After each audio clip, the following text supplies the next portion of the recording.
I think I've mentally got myself where I want to be for this. All right. Hello everyone. Hello everyone watching. Welcome back. This is Role Model Cincy. Today I'm going to be DMing Andrew Bishop, and I'm joined by Jackson Short and Tony Newton.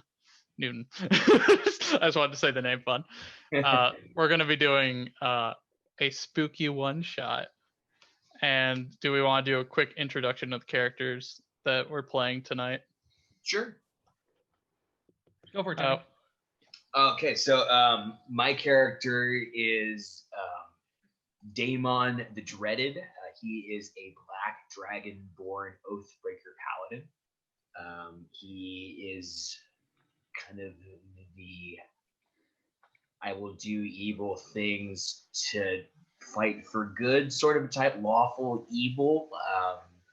Not afraid to get his hands dirty, very violent, and a jerk, but kind of fights for the angels, but just on his own terms. And I'm going to be playing Ichabod Kane. Halloween inspired, so might as well go with the Halloween name. I am a Lightfoot halfling rogue. I am book smart. I am street smart, and I can't tell a lie because I don't like it. Don't like lying. I don't like lying. Books don't lie, man. Do the Careful. I'm sure Ichabod believes that. Yeah, books don't lie. Ichabod believes I'm rolling that, with that. but, I'm rolling with that. Ichabod thinks books don't lie. Yeah, books could not possibly lie. Whatever he reads is the truth. Daemon is going to give you a book full of lies. I just know. Read all of it. Hand him like a conspiracy theory book. Is your friend a mind flayer? Is your friend a mind? The government is ruled by mind flayers. Faerun is best friend is a gift. Faerun is flat. And griffins aren't real. Griffins aren't real. That's funny. Griffins aren't real. Crap. None of that is real. Okay. Water is turning the dragons gay. That's right. Little known fact. It's turning the freaking dragons gay. His history's not that great, so he may believe it. So yeah, you know what? Sure, why not? Forgotten Realms is Deception, a troubled place. Very well. So we're going to be starting off in a very small town by the name of Bridgepool on the edge of a forest. You two are in town. I'm assuming. Let me write down your names. Actually, it's Daemus. Daemon the Dreaded. Daemon the Dreaded. Because I want to start referring to people. So names and Ichabod. Don't worry, I remember yours. Ichabod Kane. Ichabod the Truthful. All right. You two have come to this town that is about to celebrate Spirit's Eve, a totally copyright-friendly version of a certain holiday here in the real world. So all the kids are getting ready to go around and collect candy, but something has happened recently that is concurrent with the reason you two are here. So you two are here because you have heard tale about a manor in the forest, a house in the woods, and of terrible, evil, necrotic energies that have been coming from it. The reason that you both come here is for different reasons. Jackson, you feel compelled to rid evil from this land. that is very much with Ichabod. And then you'll be great because then you can write the history and you can decide whether or not you're going to be revisionist because books don't lie. Let's don't lie. No. Daemon, you've come for slightly different reasons. You're also interested in the house.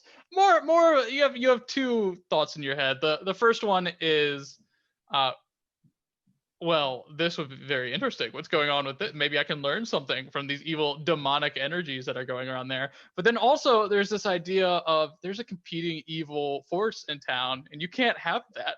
There's only one number one, and that's me. Right. Look, nobody can out evil the evil guy. So right? So you've come. You were passing by and through the town. You've been staying there, and this is the following. We're approaching Spirits Eve, and you've been gathering information from the townsfolk, and you found each other as two able-bodied adventurers. You decided to team up for this, at least this one time, even though you don't know how long term you want this working relationship to exist for. You'll definitely make it a working relationship because nobody you want to go alone. You gotta have somebody to watch your back, and these are all a bunch of, I don't know, Pool bumpkins that are out here. These folks are their superstitious attitudes. I imagine as you've been going through town and gathering information, they've been letting you know some facts along the lines of Pool is a newer settlement. The older settlement was actually based out in the woods several hundred years ago, and it was constantly being raided by orcs. And one day the town fell, and the only building that has remained has been this old manor that used to be owned by a general for the town, but you know very little beyond that. Everything else is like shrouded in myths and legends. The general for the town? There was, because their orc attacks were so frequent on the town, they had a standing militia, and they had a general that was in charge of said standing militia. And that general, for some reason, was absent, and the town ended up falling. A combination of factors, but again, it's shrouded in myth. Some people say that there was a great storm that came through and blew down the barricades.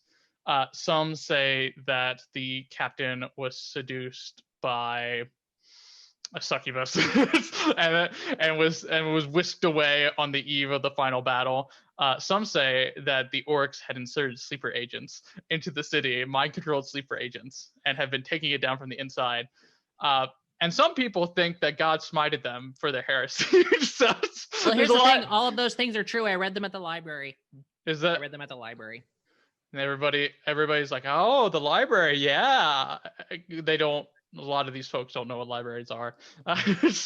They might have a town hall, but outside of that, and maybe like a local school where they teach local religious. I'm trying to look for another word that's not teachings, but that's what they're doing. I was gonna say teachings. Yeah. Can we lessons. Tell what religion they worship? From like kind of walking around and like asking them questions and stuff. Sure. I mean, if this is a small village, that makes it. This has got to be based off of the forest, in terms of like hunting and wildlife. I'm trying to think of some of the Faerun gods. I think one is it literally Shantae or Shatay, the god of the harvest? That could be one. Mm-hmm. There's the god of the hunt, which I don't remember their name. Yeah. So from asking around, can I learn of any devils? I know that there is that's a kind of an obscure question, but are there any devils that kind of any devils that would align with this? They're a little scared of at this town. Oh yes, absolutely. Yeah. Who do you worship? Do you worship anybody? I have traded my worship of Bahamut, the dragon god, but I broke that oath, and now I worship Tiamat. Yeah, they're terrified of Tiamat.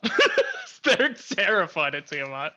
They think a dragon's going to fly over and burn their whole city down, or whole village down one of these days. I'm walking around and asking questions to anyone, I kind of just point to the team. Yeah, actually. On my plate, I'm just like, hey, how's it going? Just kind of like puff it out, just like, what do you see? It's Tiamat there. If there was an avatar that they believed brings ill omens to this town, they think it would be you, because you just fit up with dragon. Yep, evil. Yep, worships Tiamat. Yep. So they're trying to point you to the manor, but you get their intentions are not necessarily pure. They might be secretly hoping that you die. Hang on, point me in the right direction. Oh yeah, that's good. Yeah. As we're with Ichabod's had some more friendly conversations, but he's been out of the league mentally with all these folks around here. So you two have teamed up, at least temporarily, and you're headed on the evening on Spirits Eve. The second thing that I noted that something else that had happened, and the reason they're sending you out there. So this is coming up to Spirits Eve, and normally what they do is they bake a lot of sweets and a lot of candies. and get things ready for all the kids to go around and feast to be had. Someone has stolen all of their food. And they are convinced that it must be the evil doing the house. What else could it be? There are passing evils such as Daemon, but there are no like incorporated evils in the area except for this manor. So they're positive.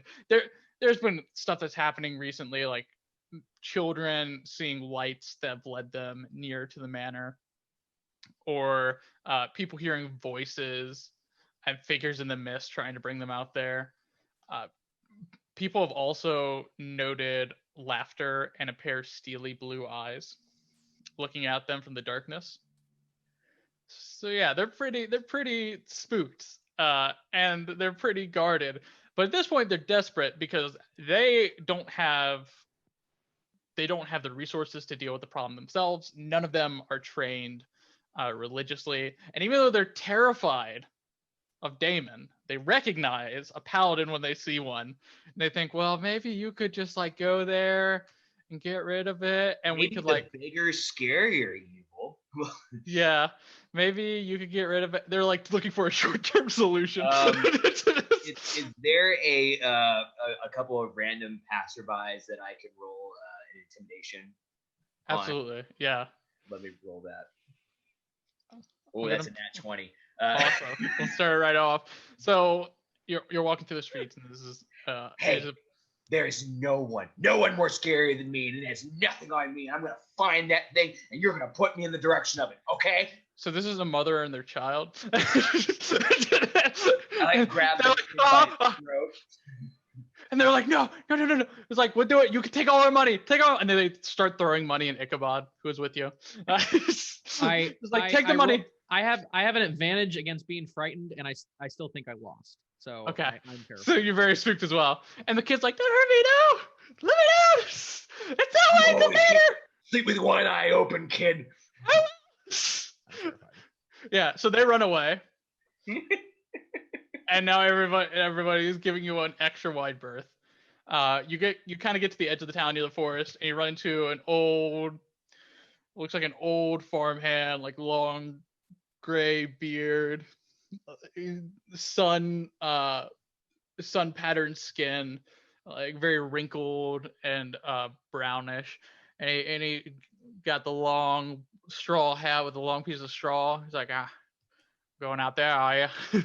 Going out to that there mansion? Yes, yeah, sir, I'm going out there. What's it to you? Nothing. I just wanted to wish y'all could be careful. He even looks it's a little mighty bit fine of you. intimidated. Thank you so much. Yeah, you're welcome. Yeah, a lot of history. A lot of history in that, man. A lot of history. That's where the old town was. Before it burned down. Think something orcs. Something orcs. Something a more malevolent force. Some say something about a plague, something about the town rotting away, and I don't know how I feel about that. I know there's a lot of rumors, but do you know which one is actually the case? I don't know. I probably have to read it in a book somewhere. Are you sure about that? He brings back and like, look, I'm just a simple farmer. I don't know much. Living on these parts for somewhere near 70 years. Not a lot going on right here now. If you like, I can walk you up to the grounds, but I'll go no further than that. Say that right there. Oh, that'd be mighty great of you if you can show us the way. Yeah, sure. Maybe you will go further than that. Maybe I will go further than that. He doesn't want to fight. He's like, I don't. I'm not strong enough, man. I don't want to have to deal with this. Anyways, so y'all make your way out into the nearby, nicknamed the Wicked Woods by the folks, and you make your way out there. We start to, as you approach, we're starting to see all the stereotypical signs of something is amiss. Getting very foggy. The trees seem to be looming overhead. He'll drop you a few more details, let you know about like the name of the place. Like, yeah, we're headed out to Mortarhall's Manor. Tell us more about the history of Mortal. Mortar, yes, Mortar was a general. Used to live in the previous settlement. That was some hundred so years ago before the raids. Apparently, he was a very great general. Very great general. Took advice from his folks. Had a lot of good history. A lot of good history in that manner. A lot of good history. But some say near the end of the town, something changed about the general. It just wasn't talking to folks as much, being real secluded and cut off and neglecting his duties. And some say hit the bottle. Some say that he met a lady and got distracted. I don't know how much to put in those rumors, but there's definitely something about that man that ended up not being right, and he's the reason that this whole place went down. Yeah, a lot of history of in that matter. So he takes you up a long and barren road, this long travel up there, the leaves sweeping across on like a cold fall night, and you make your way up to this. So yes, the mansion was once owned by the appointed general.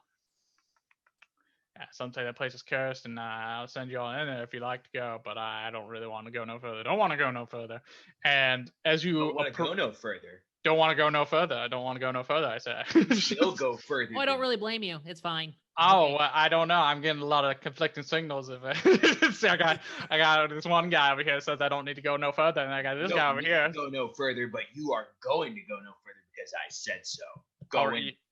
Yeah. So I roll intimidation on that. Yeah, don't worry. I'll give it a second.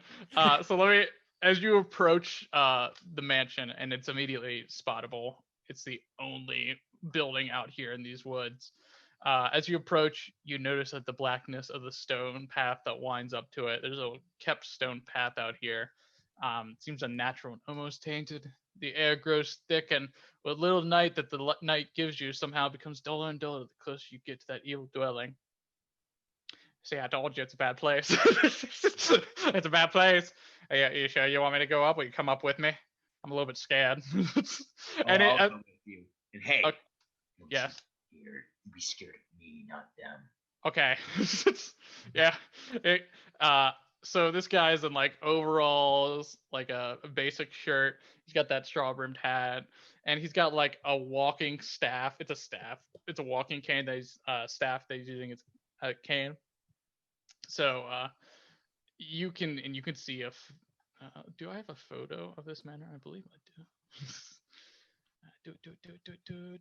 Hey, Tony, what's your character's name again? Damon. The Dreaded. Say it one more time. Damon the Dreaded. Damon. Oh, sorry. Damon. It's Damon. Damon the Dreaded. as we walk up, I'd like to hide behind Damon. Okay. Damon's pretty big, I'm assuming, right? Yeah, a Dragonborn. Ichabod, you were a halfling? Yeah. It kind of just like puts you up on my shoulders and Oh, I am trying to intentionally hide behind you. Okay. Kind of like piggyback? You like piggyback? Maybe? I can just grab your back and I'll just Okay, yeah, that'll work. All right. Grab the shield. Yeah. So you come up to this building. It's got like a musk that's kind of permeating from it. And something that you notice as you're approaching, and you saw this from a distance, but seems to be gone now as you're getting closer. There was some sort of green glow that was about it. And it was coming out of one of the upper windows. And as you got closer, it doesn't seem to be there now. All you see is this black cobbled path that leads up to a crickety front porch. And this way, you're leading our man up here. I was like, all right, I guess I'll go further with you. He makes his way up the path. So now we're going to, you're approaching the doorway and you stand in near darkness. Before you are a set of steps that leads to the high archways that govern the entryway into the manor proper. A large set of dark oak double doors sit patiently awaiting your advance. And can you both roll perception checks for me? Oh, yeah. Natural 20. All right. That is a 12. Yeah. Nice. Tony, you don't see it, but Jackson, you see it. You're like kind of peeking over his shoulder. Ichabod. You're kind of peeking over his shoulder, and you notice as you're approaching, there's two sets of windows on either side of these double oak doors. Okay. And you could swear that like over on the right side, you spot it. You think you see like is that a small pair of blue eyes? Ah! And like as soon as you make contact with it, it vanishes. I'm going to get out my what's it called? Short bow and knock an arrow. Fall Okay. back because I just did that really fast. So I'm going to fall off of Daemon and then just get ready and hide behind him. Careful. Yeah, you and old man turn around like, what's going on? What's going on back there? I'm gonna grab the old man, and we're standing in the entryway, well, like right in front of the entryway, sort of. Yeah. I'm gonna grab the old man. I'm gonna push him forward. I'm gonna say, "Go in." My name's Thomas. What's your name? My name is Thomas. Thomas. All right. I guess he like pulls on his collar, like I guess I'll open the door. I don't know. And he turns around, he's like pulls on it. The door's not budging. The door's not budging, and I tries to push. That's not working either. May I check to see if it's locked? Sure. You want to come take a look at it? I will come and take a look at it. So you like have your bow knocked Ichabod, and the old man Thomas walks past you. It's like, you'd be my guest, and you go up to the door. Do you have thieves tools? I do. Okay, so you like get your thieves tools out. You're like, all right, time to break open this house. And I was like, as you go up there, the door begins to slowly creak open. Oh, damn. Gosh darn it. Yeah. Okay. Inviting you in. I'm gonna push the old man inside. Go in. All right. So you push him in, and then as we turned away, we heard the loud and the door. You look back to see those doors have opened. You don't see any crystal blue eyes, Ichabod, and there's this looming black space beyond, and you push poor old Thomas into the foyer. Sucks to suck, Thomas. Yeah, sucks to suck, Thomas. You push Thomas into the foyer. And he's like, oh, I don't like the look of this. I don't like the look of this at all. And the entry foyer has a large open space with a floor of black marble. Opposite of you, on either side of the next wall and exit, there are two what look to be two statues, very gargoyle-esque, with twisted faces.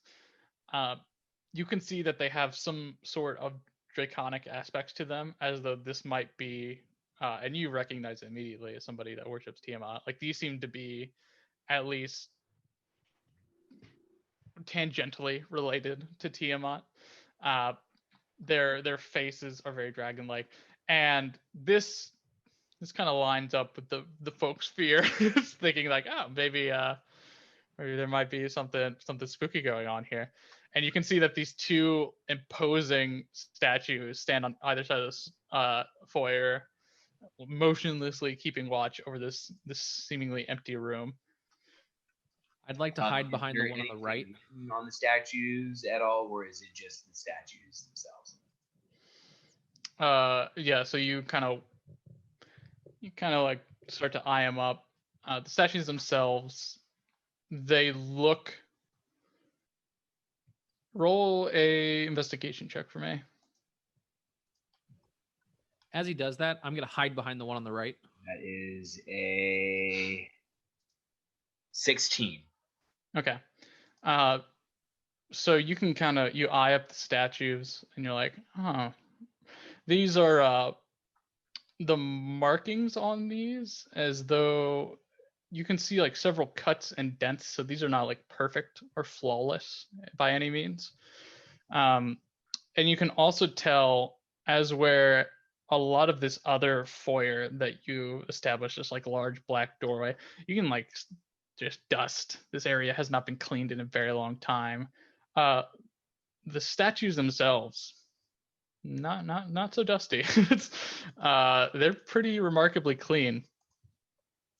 And because you noticed that, Ichabod goes to hide behind one of them. Yep. And as you're sitting down there, Ichabod, the statue's head turns to you, and I need you to roll initiative. Let's roll initiative! Oh boy! That was very quick. Shit! Also, this first round is a surprise round. Damon, you are not surprised because you put this together as you were eyeing it up. 1. Cool. Yeah. So a total of 5, but I rolled a natural 1. Okay. Oh, wow. Okay. That is 19 for me, Chief. Oh, Okay. Jeez. Well, shit. Well, I guess I better roll initiative for old Thomas. Oh, lordy, I don't want to deal with this. There's too much history in this room. That's exactly why I didn't want to be here.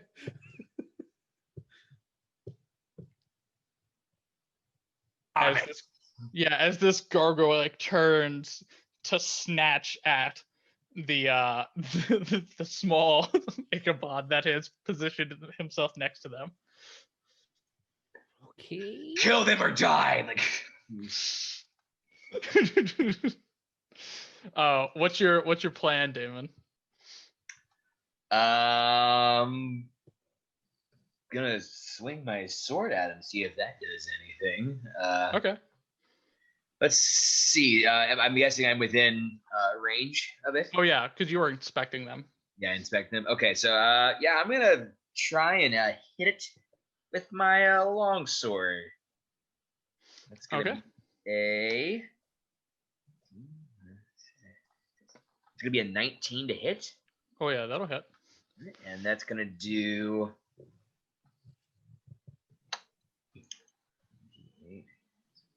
It's gonna do 10 damage. Okay.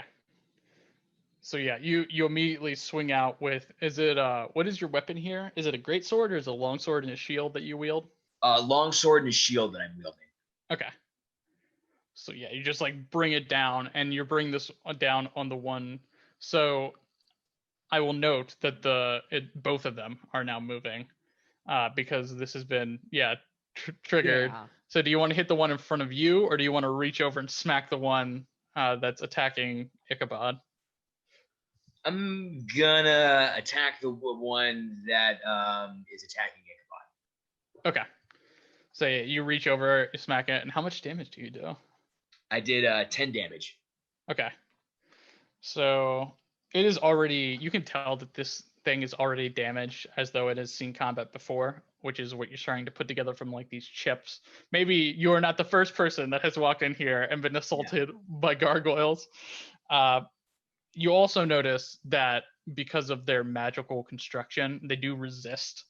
They have resistance to non-magical means. So you cut at it, and the stone like is damaged, but not with the force that you think it should be. Okay.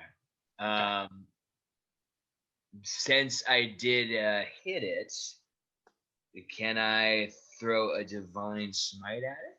Absolutely, yeah. So that is divine smite a 1d8, correct? Yes. Yeah. Let me do that. What it's not radiant for you. What type of damage is it for you? Is it infernal? I like the idea that it's infernal. Is that the right word? Do we have infernal damage? We definitely have. I'm looking. Because I'm thinking it can't be radiant. It can't be radiant if you're a No. fallen paladin. I'm totally willing to workshop it right now. That's a different type of damage. It doesn't say anything here, just in the Oathbreaker guide, but I mean, I imagine it would be like either infernal or necrotic damage. Probably necrotic. Yeah, Okay. since it's more necromancy, I think it's going to be necrotic, but whichever you feel is more appropriate. I think infernal, just because you're channeling a devil. It's a demon, right? Tiamat is in a layer of hell, so I mean, it makes I'm trying to think, is it a demon or a devil? And I'm pretty sure is it a devil? I I think she'd be a devil. I'm not.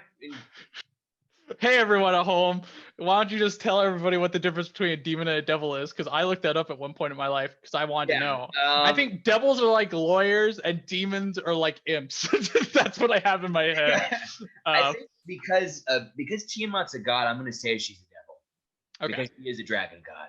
Okay, so you'll have infernal. You'll have infernal damage on your smite instead of like a bright yellow like holy glow. What does infernal look like when you smite something? Let's say it's just like some sort of, it's like this hellish kind of red fire. Almost, it looks like akin to like flames, but not exactly. It's just like this strange like red energy. It's like ethereal. Oh, it's like blood red ethereal energy coming off. Yeah. I'm Instead about of that. like it's just like that like strange like, oh, this is coming from the back. It's like hot enough that it actually has blue sparks to it. Yeah. Okay. Dope. That's cool. Yeah, so roll your damage for your smite then, because you're adding it onto your hit. That is going to do 4 damage. And that is definitely not resisted. Gargoyle, yeah, the gargoyle shrieks. That'll do it. Yeah. And now it is the gargoyle's turn. Ah, damn it. So one of them is gonna go after you, Ichabod. And it's gonna trip and fall off its pedestal and land next to you, prone. Just because it wasn't expecting to get hit in the back. So it kind of got lost its balance. It got knocked onto the ground. The other one in front of Damon is going to lunge at him. And what is your AC, Damon? 18. 18. Ooh. What do they have to hit? He rolled a 17, but he does not roll better because he has multi-attack. The first one, that one, so it just fell down, and the second, this one doesn't hit you. It got close. It got a 17, and I'm rolling that ties hit, by the way, for everyone at home.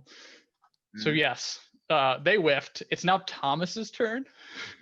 Thomas, very aware of the threat that Damon leveled against him. He's like, I don't want to be here.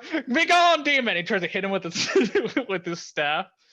And it just bounces off. It doesn't do any damage, but he's like, I'm doing my best, Damon. Please don't kill me. It's like when you're trying to shoo a mouse that you're afraid of out of the house. It's him like wailing on this gargoyle on the ground, like, just get out of here, you demon! Get out of here! Yeah. Leave, get out of here. I don't want to see you no more. Go. So that is Thomas's turn, and then we're gonna go to your turn, Ichabod. Hi. So, oh man, I'm going to. So it's kind of like gargoyle, me, Damon, and another gargoyle on the opposite side of him. Yeah. So it's you, gargoyle, Thomas, Damon, other gargoyle. Okay. I am going to I'm gonna bonus action disengage. Because he is right next to me, right? Oh yeah, no, this one's like essentially on top of you. We could say it fell on top of you. So I'm going to bonus action disengage. Yes. I'm going to run back towards the front door. And I'm going to shoot the one that's engaged with Damon. Okay. Give it a shot. So show because us what he's you engaged, I get You're attack rogue. with advantage. Right. And if you hit, you get crit sneak attack. Is that what happens? Yes. I was about to say, are you specializing assassin or thief? No. So I do not get crit sneak attack. But you do get sneak attack. I do get sneak attack though. Okay. So I rolled a 14. That does not hit. Their AC is 15. Well, shit. I rolled a 6 and a 7. Yeah, they're made of rock. Magic rock. Magic rock. Okay. I know. Oh, I do have a clarifying question. Yeah. I did take let me find it. I did take cunning action, which you can take a bonus action on each of your turns to take a dash, disengage, or hide action. Mhm. Is that a bonus action for each action you do, or just bonus action every combat round? That is during your turn, because anything that's not on your turn is a reaction, which is different. Gotcha. So I only get one bonus action, but I get it for every Turn, yeah. turn. So Okay. like every I wanted turn, to you double could, like check. disengage and shoot, and then or like disengage, move, and shoot, or you could Okay. like disengage and then hide as another action. I didn't know if I could, if I disengaged, attacked, could I take another bonus action, but I cannot. No, because the Perfect. disengage is your bonus action. I shriek a little bit and end my turn. Mimicking the gargoyles. Yes. All right, Damon. Yes. So I have a question for you, DM. Yes, absolutely. If I were to, can I tell with these things being made out of stone, if I were to hit them with bludgeoning damage, would that do anything to that? You could estimate that because they are in poor condition from previous scraps, that they might be more structurally weak than normal. So yes. All right. So I'm going to sheathe my longsword and do unarmed strikes. Oh, hell yeah. Punch of stone. Yeah, so I'm gonna do that we'll do the math on that. I'm pulling that in on the app. Okay. So yeah, I'm gonna keep going at that thing I already attacked. Okay. Roll to And it's prone, right? Yes, this one's prone because it fell over. Ooh. So you have advantage on these hits. Okay. All right, You're gonna advantage. about to Undertaker from the top of the cell. Yeah, bring the people's elbow. Is that what it's called? Okay, so 25. Yes, that will absolutely hit. Really, that hits? Yeah, barely. Barely by 10. And that is going to do 6 damage. If I've sheathed my longsword, can I still do the extra attack that comes with being a 5th level paladin? Oh yeah. All right, so I'm gonna hit him again. Okay. And then advantage. That is going to do 17 to hit. Yes. That's gonna hit, and that's gonna do another 6 damage. Okay. So you crack it, you like punch it, and it's like large stone neck, and you see it crack, and then you're just like, ah, and you rip its head off. And as you rip its head off, you see the other gargoyle go, ah, and then it crumbles into dust. What? He killed it without touching it. So the other gargoyle has just turned into dust. Yes. Okay. Has combat ended? Yes, combat has now ended. Okay, I would like to throw the gargoyle head on the ground and stomp it until it is all dust. All right. So there's this scene of just like "Argh!" smashes, and like he keeps going at it, and as he's going at it, Thomas like slowly shuffles beside Ichabod. He's like, "Do you know him?" I'm gonna It's basically the scene from Office Space with the printer. Yeah. I'm gonna stare at Thomas all like ragey and stuff, and just like keep going. All right. Well, you'll go on that with me, won't you, Mr. Ichabod, sir? Oh yeah, sure. That'll be great. And I'd like pat him and just like, you can keep going, keep going. All right. Yes. I could use you a little closer. If you could. Dragon. Yeah, he like gives you a wide berth, then also gives the gargoyles wide berths. And I hide behind Thomas. Yes. So you make your way into the next room. So we're past the foyer. So you come in, and as you come in, this room is on a raised platform, a step up from the foyer. And so you make your way into this next room. And let's see here. Is there a little paragraph for this one? but I have a picture. As we're moving, I'm gonna make sure to tell Damon about the blue eyes that I saw in the window. Okay.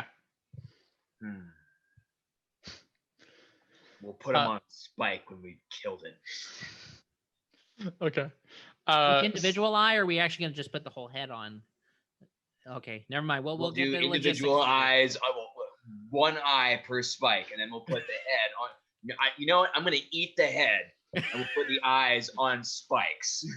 I just like comfortably pat Thomas's back as he says this. Thomas is a little bit sweatier than he was before. What do you think of that, Thomas? You can sure do whatever you want, Mr. Damon, sir. I love when we just bully the NPCs. You can do whatever you want. You're a big, strong dragon. You got a lot of things going on. You're a strong being, and you walk into this room. Fun being evil, man. Yeah. So this is a step up from the foyer, and you can see that it's situated at the bottom of what seems to be a circular stairwell on your right, and it looks like it goes up and down. And there is a small cushioned seating couch on the left hand. This looks to be like some sort of waiting room. If you had to guess, like perhaps because this is in between the foyer and the house proper, you can see that there. So on the stairwell itself, there seems to be a portcullis that has come down and is blocking off the upper pathway. So going up to the second floor is blocked off. The stairway leading down to the basement does not look locked off. And something else that you notice is alongside there's like a small lamp. There are on the right side of the stairwell is a statue of a griffin, which, as we all know, aren't real. So why is this here? There's a statue of a. That's funny. I didn't realize there's a statue of a griffin here. There's a statue of a griffin sitting atop a pedestal, holding up one of its front talons in kind of like this motion. It's like, rah. And on the small cushion couch, you can see a small doll. Looks like to be a small, like handmade doll. I've read enough books that you're not supposed to trust dolls. Nope. Which doll? That one over there? That one right over there. And I point directly at it. Just looks like a kid's doll. Just a little kid's doll. You're not supposed to trust a puppet. Yeah, not a puppet. All right. Let's go pick it up. All right. So you go pick it up. And it's got like this little. It's got like. I made Thomas pick it up. Oh, Thomas. Thomas like, okay. He looks over like, don't like this thing, don't like it one bit. And he picks it up and he kind of looks at it. It's like, it's a doll. And he shows it to you all. It's wearing a little gingham dress and has red hair, blue eyes. There's a bunch of smudges on its cheeks and on its dress.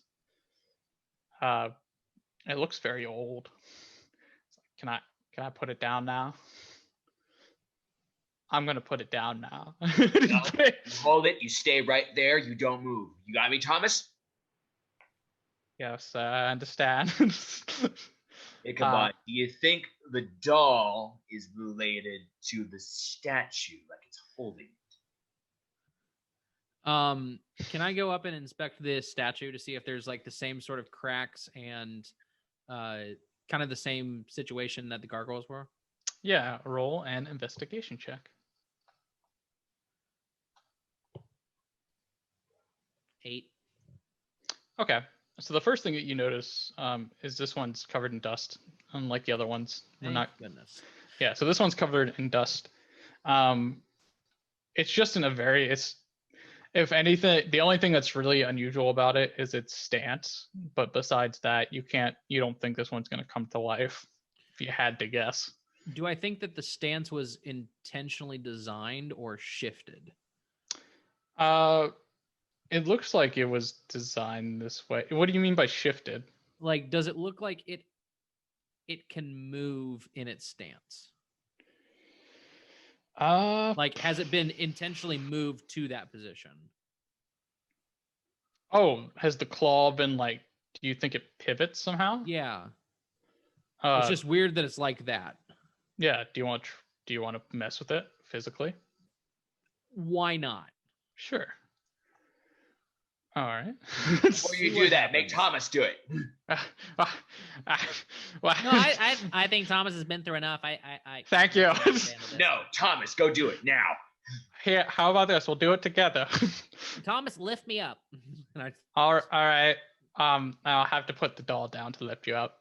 And he puts it down. It's like, you stay right there. Looks at it like, Please stay right there.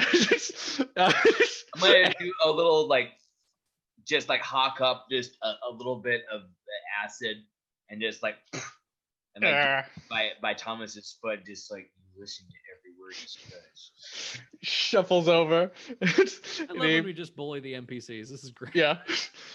he helps lift up. He's in pretty good shape because he's been working on the farm. So he's not he's older, but he's not just frail. has that cane. Yeah, he's not frail. So he lifts it up, and you start fidgeting with that statue, and indeed it moves, and as it moves, you hear stone shifting somewhere, and the talon, you've pulled the talon down. Okay. Can we see what moved? It doesn't seem to be in this room. Does it seem to be anything on the stairs? Nothing on the stairs. It came from the direction of the stairs, but you don't think it sounded like it was on your level. The portcullis, is it the stereotypical portcullis? This is a big old heavy unmovable sumbitch, or it's just could I strength check it? This is unmovable. This would, something's gonna have to give with this one. You're not gonna be able to physically up it. Gotcha. Because this was tight security, it looks like. And you said that this sounded like it came from our floor or not our floor. Yeah. You could guess that it sounded nearby. Okay. But it didn't sound like it didn't sound like it was coming up from the staircase or down from the staircase. Are there any entrances around that so area? So you entered up onto this little waiting area. Yeah. And then directly in front of you is another set of doors that goes somewhere else. And then there's the staircase on your right. So open those doors, baby. Yeah. Thomas, go in there. All right, I'm opening the doors. I'd like to check it for traps. All right. Roll an That's what we have Thomas for. Roll an investigation check. Yeah, Thomas. I don't know what game it was. It was a game where you're a bunch of space folk and you're walking around this maze of single cubed rooms in a spaceship, and the goal is to get to the end without dying. And something that you can do is you could take off your shoes and throw them into rooms to see if they're trapped. If they are trapped, it destroys your shoe. Thomas is your shoe. Exactly right. Thomas is our shoe. Thomas is our human sponge. Yeah. If something should go wrong, it'll hit Thomas first. Yeah. I rolled a 22. That's my logic here. That's why I'm forcing him to do all this. So you check. Yeah, I rolled a 22. Yeah, so you're checking those doors. What do we see about the doors? You're looking around and you don't see anything. You don't spot any traps. Something you do notice is almost for a second, and it looks like it's almost, was it inside the wood? You saw a pulse of green for a second, but it was gone when you focused on it again. Okay. What did you see? Well, no traps. Thankfully, no traps. Weird side note. Little bit of green. Don't know if you saw it. It was in one of those windows earlier. Thomas, go check it out. I don't going into this. All right. Do it, Thomas. I'm doing it. I'm doing it. And he goes, this man is petrified. He like moves forward. He opens the door like that lock is cold. And he opens up this door and it opens into a large sunken room. And you can see opposite side of you, situated in the northwest corner, there's a fireplace and a hearth. The hearth is actually lit. And there's a fire currently burning. You can see that there are 3 small round tables for guests to sit and have what looks like you see some teapots and glasses and other like rotted assortments, maybe like old cheeses that have since decayed. And then above, there's a large glass chandelier as like the focal point of the room. That is like refracting light off onto all corners. I forced Thomas to like sit down. I just like sit him down and drink. Okay. Stay. So where do you sit him at? I sit him at how many tables were there? Oh, in this room? Yeah. Yeah. So there's 3 small round tables for yeah. It looks like that people sat in over by the fire. I'm gonna sit him in whatever one is in the center. I'm just gonna like pick him up, sit him down in it. So you physically manhandle him. He doesn't want to fight. So you pick him up, you come and set him down, and as you turn in between you and Ichabod, you hear a and then the chandelier comes smashing onto the ground, scattering everywhere. And everybody freezes. Can we possibly tell where the shifting occurred? Yes. So now that you're in the room, it's pretty obvious. The northwest corner is where the fireplace and the hearth is. On the northeastern wall, you can see that there seems to be the stone and like the wood wall has opened with a stone backing to it, and there seems to be a passage. Okay. Thomas, go in there. All right, and he walks over to the entrance and he walks in for a second. You kind of hear him like messing around with the staff. He's like, it's a dead end.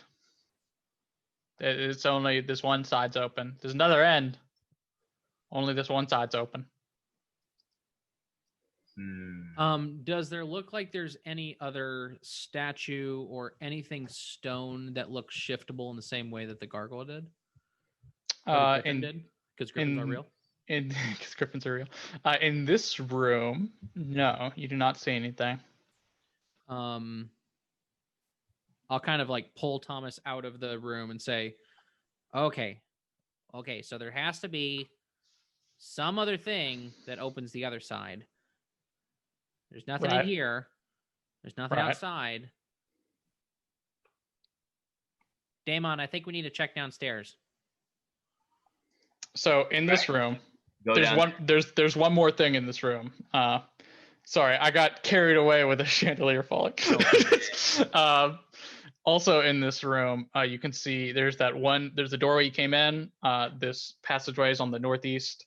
The fireplace and hearth is across from you, and on the southwest end, there's another door to another room. Thomas, go open that door in the southwest corner. I think I'll go with him. Check, see if it's trapped. And Thomas goes first. I've been informed that I'm going first. Mom didn't give me a choice. Well. Oh, well. Well, Mom ain't here anymore. I'd like to check to see if it's trapped. All right. Roll a investigation check. Oh, better. 16. Okay. This does not seem to be trapped in any way. Okay, Thomas, I'm going to let you do this one. Open the door. All right. I trust you. You got your bow out? Yeah. Like he opens the door, it creaks too, old and dusty. So as you open up this, it opens up into what looks like an old dusty dining room. There's Dusty a big is good. Yeah, old dusty dining table. You can see like it extends out. Yeah. Let me just double check. Yeah, so the room itself, you can see that there's this dining table there's like a larger seat at one end, and then a bunch of smaller seats across the way. You can see 2 more doors on the opposite wall. And as of right now, there's another hearth in here that is not lit.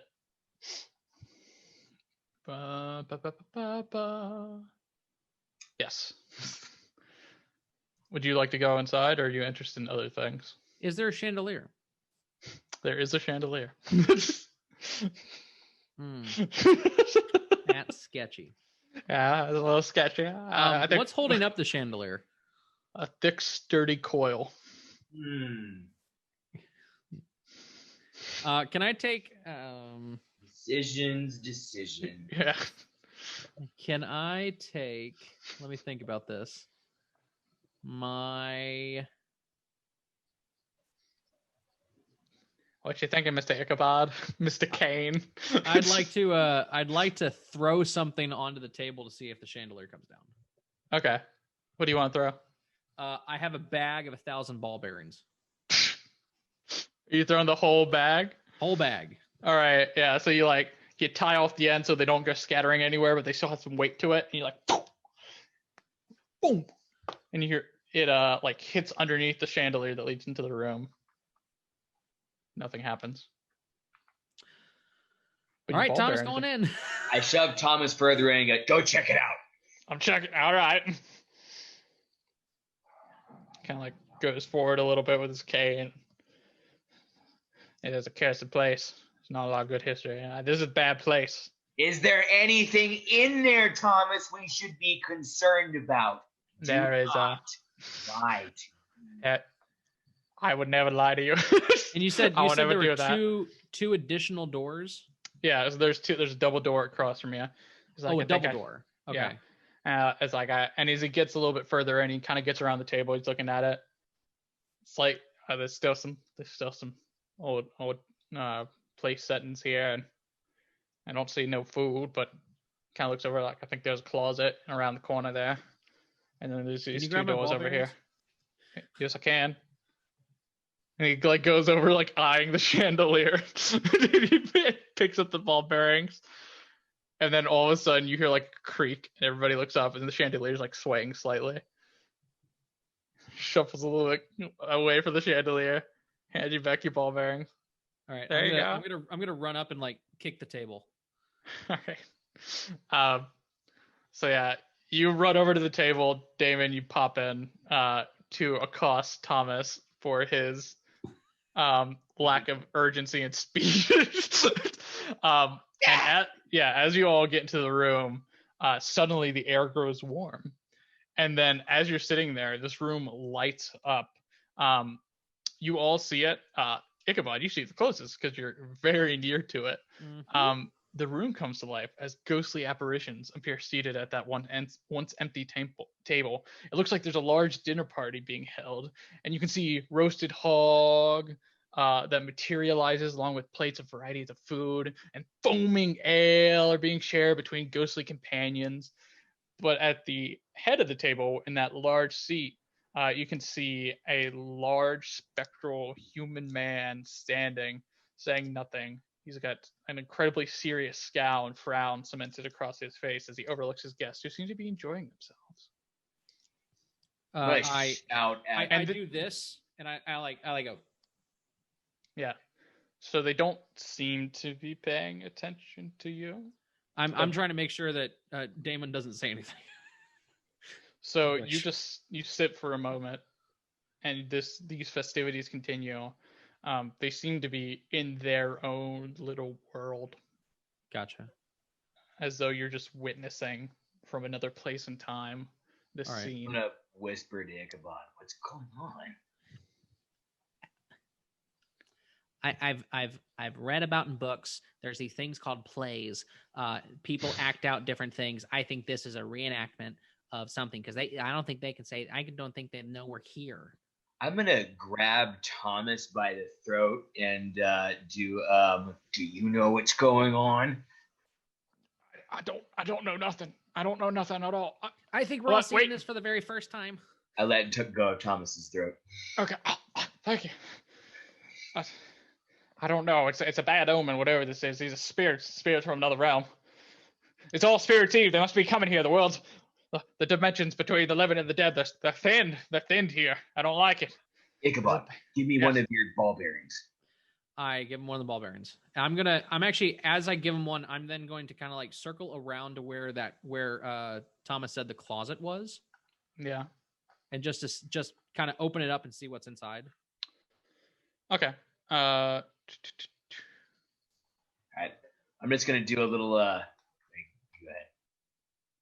Let's see here. So you open it up, and this just seems to be a small kitchenette. So this is like a small cook room. That's it's not lit up like that other room you're in, but just like opening the door and peeking in, you can see that. Well, yeah, he thought it was a closet because it's a very small room, but this must be where things were prepared and then brought into this subsequent room. Damon, you said you were grabbing a ball bearing? Yes. I'm just gonna toss it up, and then I'm gonna here goes nothing. I'm just gonna throw it at that apparition that's at the head of the table. That's the very serious man. Okay. So you're like, and it passes the room, and everything goes dead silent. Everybody stops talking. All the festivities stop. Everyone pauses, and then quickly turn to look at you. And the man standing at the foot of the table looks at you and eyes widen, and you hear, "You should not be here! Leave this place!" And he screams and rushes you, and you get ready, like fighting stance, and he passes the table, passes you, and then there's like a bright flash of light, and everybody opens their eyes, and the room's clear. Well, that was absolutely terrifying. I'm spoiling for a fight. What is this? I'm gonna just really kick the table. Yeah, the room is empty, cold again. There's no light. The chandelier has not moved. You think it's moved slightly? Dang it! I'm gonna go check the double door that we just saw. All right. I'm gonna go with him. I'm gonna drag Thomas along with me. I'm going. Roll an investigation check. Ooh, 8. Okay. This door is not trapped, as far as you can tell. You said that very quickly. I'm gonna open the door. All right. You open the door, and this, you know what this is immediately. It is a large, fancy room. You can tell by the floor. This is a ballroom. There seems to be several rustic paintings on the wall, some of great fights. There are off to the left-hand side, you could probably see this when you were approaching the house. There seems to be an alfresco area, so a small private pool is off to that side, and you can see it through the windows. But this area that you're in is just a large ballroom. There, as you enter the large double doors, a large room opens before you. A large chandelier from the high ceiling, and an old dance floor stretches before you. Man. This general really went all out. These chandeliers, man. He's got to show up, right? That's right, man. You see that's why I was laughing. I'm like, more chandeliers, man. This dude loves the chandeliers. A large glass folding door opens in a fresco area on the east wall. I'm going to take 5 seconds to run to the restroom really quickly. All right. Quick break. Yes. Quick break. Take 5. Do. I don't trust these chandeliers, man. Yeah, me neither. Yeah, they're real sketch. Why would they introduce 3 chandeliers and one of them crash and the other 2 not crash? Why would they do that? Why would I do that? Why would you do this? I don't know. Why would I do that? It's a spooky night. Already. It's great. It's a spooky night that you all have. All right. You all have entered on. All right. we're very quickly back. So cut to the last scene. We opened up. There's a ballroom. Give a description. It's glass. There's another chandelier, and now we have all three of us standing in the doorway. Thomas being cuffed by Damon, and Come on. Ichabod just looking with his bow aimed. What do you said? Come on. What do you want? What do you want me to do? Thomas, what was this general's name that lived here? Oh, I believe the mansion was named after him. What was it? Mortigal? I think it was Mortothos. It's hard to say. There's a local dialect with it. Scout to the name. Are there any other doors?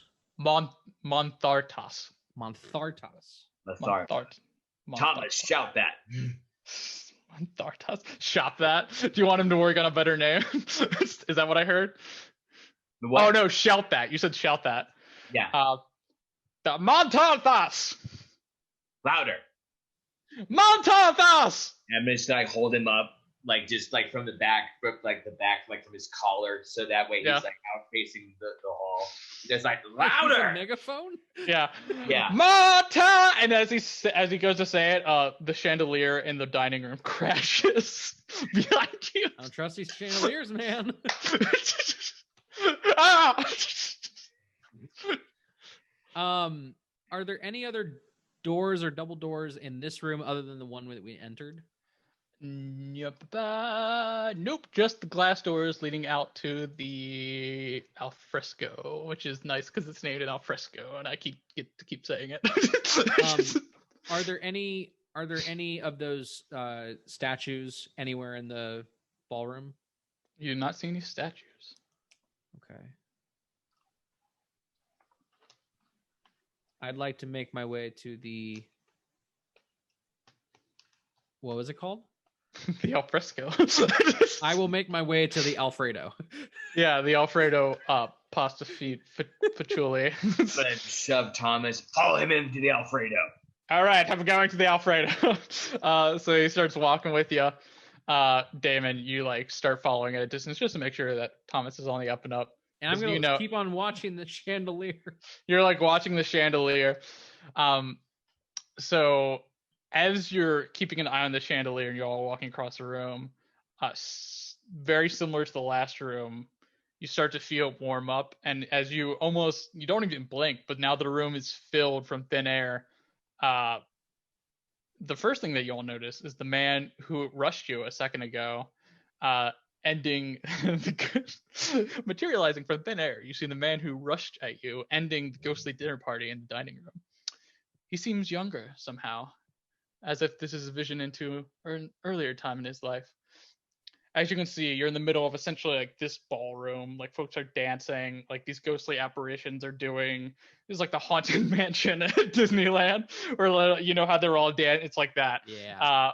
But it seems the focus is on these two. You can see this man, the same man, the scowling man, and then a beautiful woman enters from nothingness, dressed in a flowing black gown, her eyes dark and mysterious. They hold each other, and he looks into those eyes, and she back into his. The man says, "We will disappear, just the two of us, my love." And the woman speaks. Oh, I'm going to have to say this name. "Oh, General Montarthus, but what of your wife? And we have work to do." "Never mind her. She will cope. As for your army, let's not talk of this tonight." And as he says that, the apparitions begin to fade, and then you are once again left in an empty room. Was this woman in the previous room? Is this woman in the previous room? No, she was not noted as being in the previous room. Okay. We will keep on moving to the Alfredo while closely monitoring the chandelier. All right. And various ghosts. Yeah. Comments along of cocooning. All right. I just saw some stuff. I don't know if you all saw that.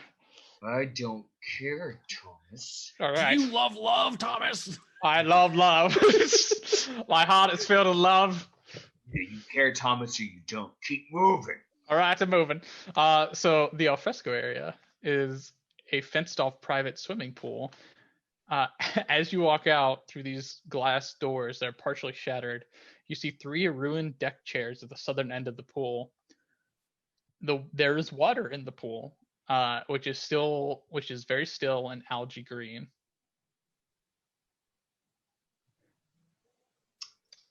Thomas, touch the pool with your stick. No. Touch. I don't like this. You see a ripple go out. Hold on. Is there a chandelier?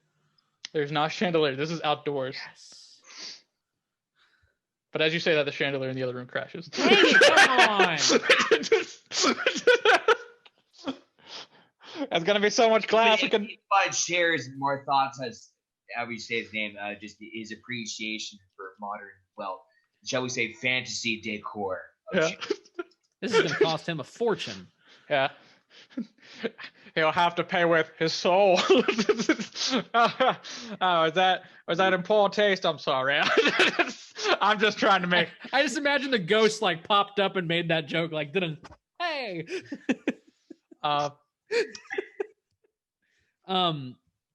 Is there a statue around? There is not. But roll a perception check. You can roll one as well, Damon. Okay.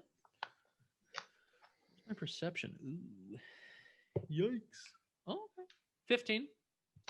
All right. That is a 14. Okay. So you both spot it. The ripple like goes across the water.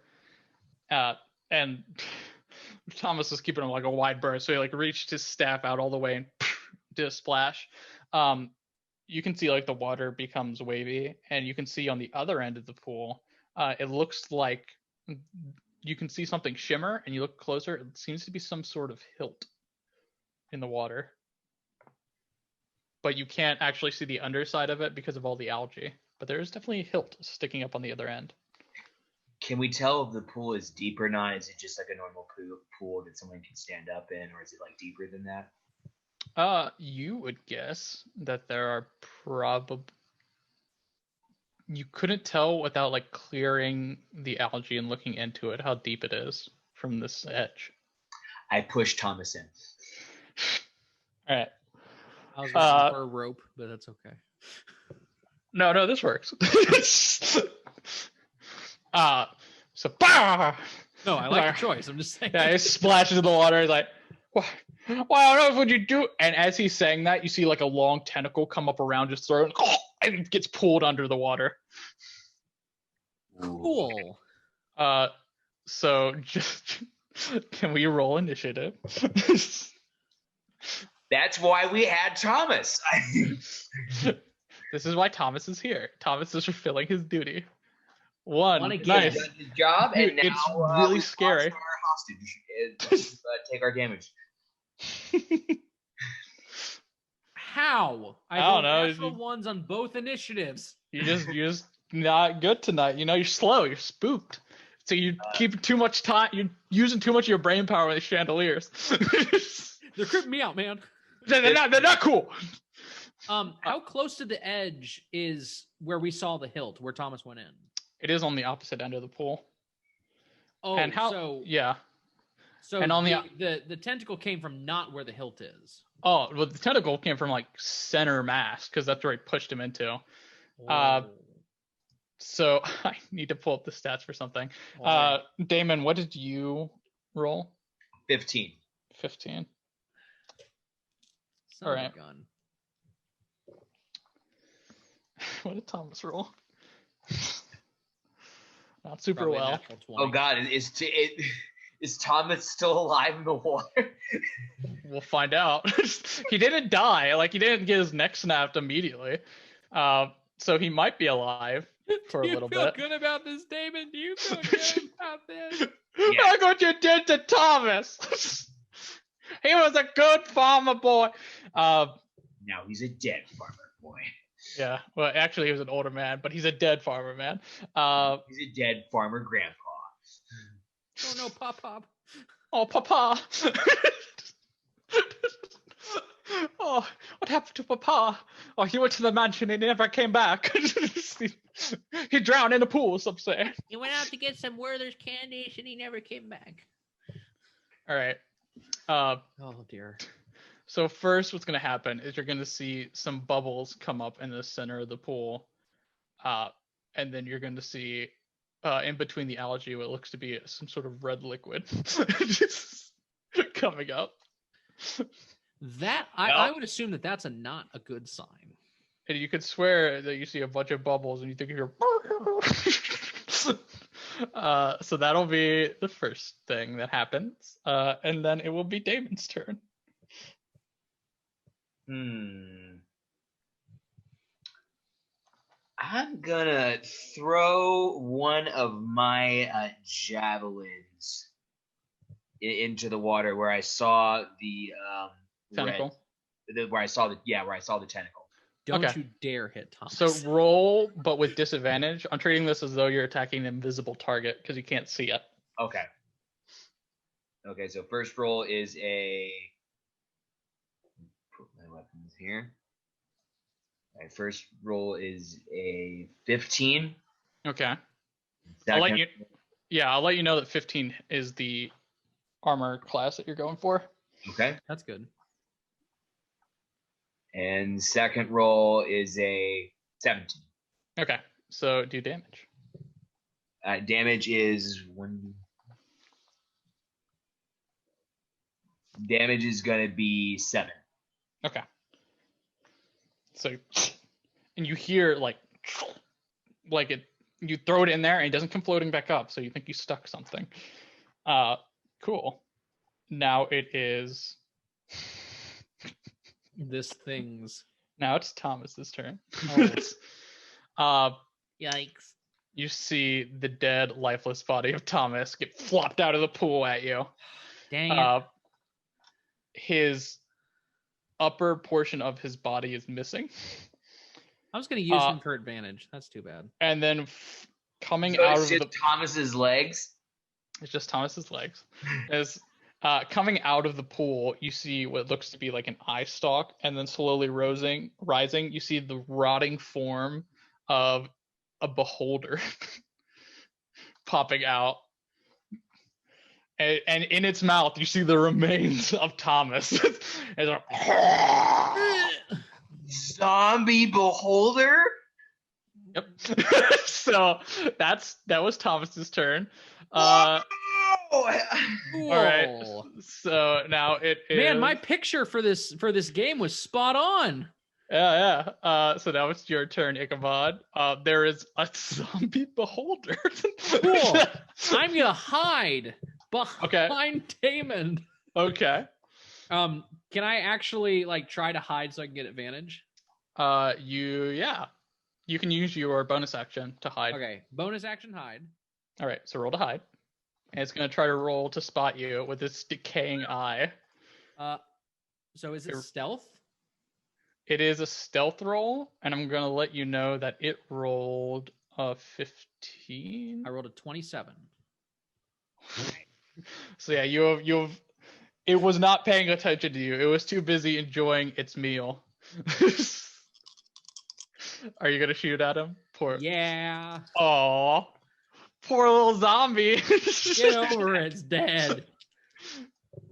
Ah. I rolled a 24. All right. That will definitely hit. Okay, and because it's out now. You can see that there's a javelin sticking out. You thought it was an eye stalk for a second, but you made another eye stalk with the javelin that you threw at it. Can we kind of tell that the tentacle was just like one of the zombie beholder eyes, or was it something else? Yeah, it was an eye stalk that didn't have an eye on the end of it. Ah, okay. It does not have all of its eyes. I'll throw that out there. I don't know how much experience you all have with beholders.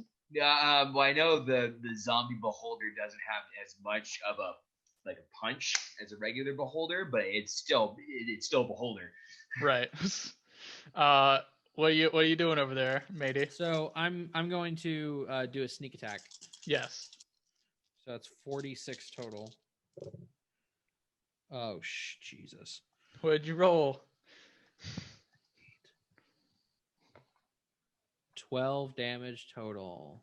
Okay. You've hit it. Great. I am then going to run like Back to the ballroom. 25 feet back into the ballroom. All right. Damon, it's now your turn. Actually, no, not 25. I'm going to move like just to the door so I can still see it. Okay. Okay. So I'm going to shout, wait! And then I'm going to do Channel Divinity Control Undead. As an action, the paladin targets an undead creature he or she can see within 30 feet of them.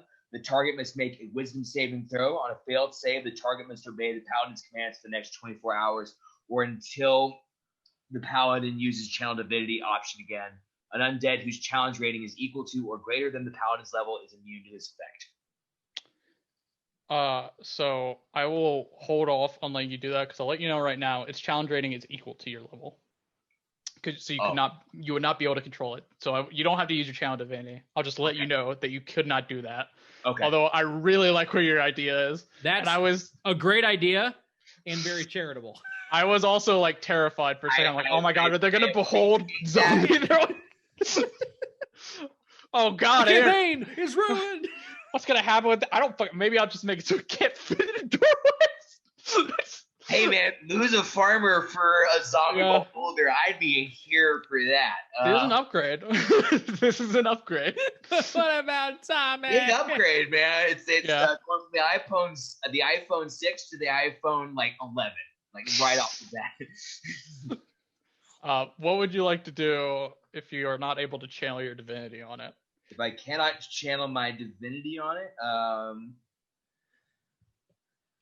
I'm just gonna. Am I within melee range of it? Yes, you can reach out. So it came up to the edge of the pool and spit out the body and floated up. Yeah, let's just hit it with. Let's just do attack and extra attack. So we're gonna attack it first with the long sword. Okay. That's gonna be a 17 to hit. And that's gonna do. The AC on that is a 15, right? Yeah. So that's gonna do 1. That's gonna do 14 damage. Okay. I'm gonna leave it at that, and then I'm gonna extra attack it. Okay. And that's gonna be a 19 to hit. Yes. And that's going to do 11 damage. Okay. This is a very wounded beholder zombie. You're like taking chunks of rotted flesh out of it. Yeah. Would you if you moved, you provoke an opportunity attack, but do you want to move? I'm assuming you just want to stick up in its face. No, I just want to stick up in its face, just like, you are mine. It's the scene from Pirates of the Caribbean 2, just like looking into the Kraken. Except Thomas terrible is in reference. Its teeth. I'm so sorry. I like where your head's at. No, Thomas is in its teeth, and Ichabod didn't kiss you before you jumped into the Kraken's mouth. That did not happen, unfortunately. I know. What a waste. All the wasted years. All right. Ichabod, can you tell me if you want odds or evens? It's been an odd game, so odd. Okay. If it rolls odd, it attacks Damon. If it rolls even, it attacks you. Okay. It rolled even, so it's gonna use one of its eye rays on you. Wait, on me? Yeah. It's a ranged effect. I thought it was if I chose odds, it would be I get attacked if it rolls an odd. No, if you chose was it the opposite? Oh, okay. It was the opposite, yeah. Right. So I need you to make a wisdom saving throw. Well, piss. If you get zapped by is this possibly an effect that would make me frightened? This is an effect that would make you frightened. I get advantage. Yeah, because you're a little halfling. This is a fear ray it's shooting at you. There we go. Yeah. Being a little guy has its advantages. You can't hurt me. Can't get me, 12. Betty. 12. I have bad news. Well, shit. The DC is 14. Oh, nice. So at the end of each of your turns, you can try to make a save, but now you are frightened of this beholder. You are magically influenced to be frightened of this Okay. beholder zombie. So you get disadvantage on all attacks against it, Okay. and you can't willingly move closer to it. Okay, that's fine. I wasn't planning on it anyway. Not doing that. And then with its other action, it's going to attempt to bite our friend in front of it. And Damon, it's gonna miss. Wait, so- if it tried to attack me and it was in melee range of Damon, does Damon get an attack of opportunity? Ice stalks are special things. Oh, okay. Just want to Yeah. make sure. Yeah. It's like on its head. It's like they have their own minds, and it's a zombie beholder, so it's like doubly its own mind, doing its own Yeah. thing. It's just like looking at you. Looking at you funny. It does not have an anti-magic cone. Because That's the advantage here. That's honestly a supreme advantage here. Like, Yeah. we are really lucky. it's a zombie beholder. It's still frightening. Well done, sir. This is awesome. Yeah. It's very spooky. It's gonna fuck up. It can't bite you. Your armor, or you're deflecting it. It's got too much of Thomas in its mouth to bite you. Too much of Thomas in its mouth, so it's true. So So Thomas is still fucking it. God damn it, Thomas! Can't do shit right. Okay. Yeah. So that was its turn. It's just gonna float there, gnawing in front of you, and we're gonna go to Damon. Okay. Oh, do I not get an attack? The way that this is cycling through, it had the first action because it was a surprise, and it spit out the body. So it attacked on its turn. Then on Thomas's turn, it spit out the body in rows. Uh-huh. And then it's back at the top of the initiative order, it's its turn again. So then it's Damon, then it's you. Oh, gotcha. Okay, sorry. Yep, gotcha. Yeah. Sorry. Damon. Well, I thought Damon just attacked though, didn't he? No, Damon attacked. Have you not gone yet? No, you shot it. I haven't gone. I've No. only gone once. Because you just attacked, right? Hi, everyone at home. Let's have fun. Let's figure out how this works. Keeping track of things is sometimes very hard. Yeah, sometimes you're a big old dum-dum. I think what happened is Damon acted, Uh-huh. then you acted. No, it spit out the body, then Yeah. you acted, then Yeah. it acted. So now it's Damon's turn again. Then it's your turn. Then it's its turn again. Okay. Gotcha. Okay. It feels like there was an extra action in there because I had it acting on Thomas's turn to spit out. No his- problem. No, I wanted to make sure. My bad. All right. Damon. DM, can I do a melee spell and then use my extra attack still? Is the spell a bonus action or is it a main action? It is a casting time is one action. How does that work? Does bonus action require that you attack? You know what? Fuck it. I'm gonna say you can cast a spell and you can do a bonus attack. Okay. That's fine with me. Okay. You can't attack spell, but you can spell attack if you want to do that. Yeah. You can use your that's- bonus action for an attack, but not for any other additional bonus. That's what I'm thinking. And so for the spell that I'm going to use first, I'm going to do inflict wounds. Okay. It needs to make a melee spell attack against your creature. All right, make a melee spell attack against a creature you can reach on a hit. All right, so I'm gonna roll to hit. All right. That is a. Sorry. Oh, you good.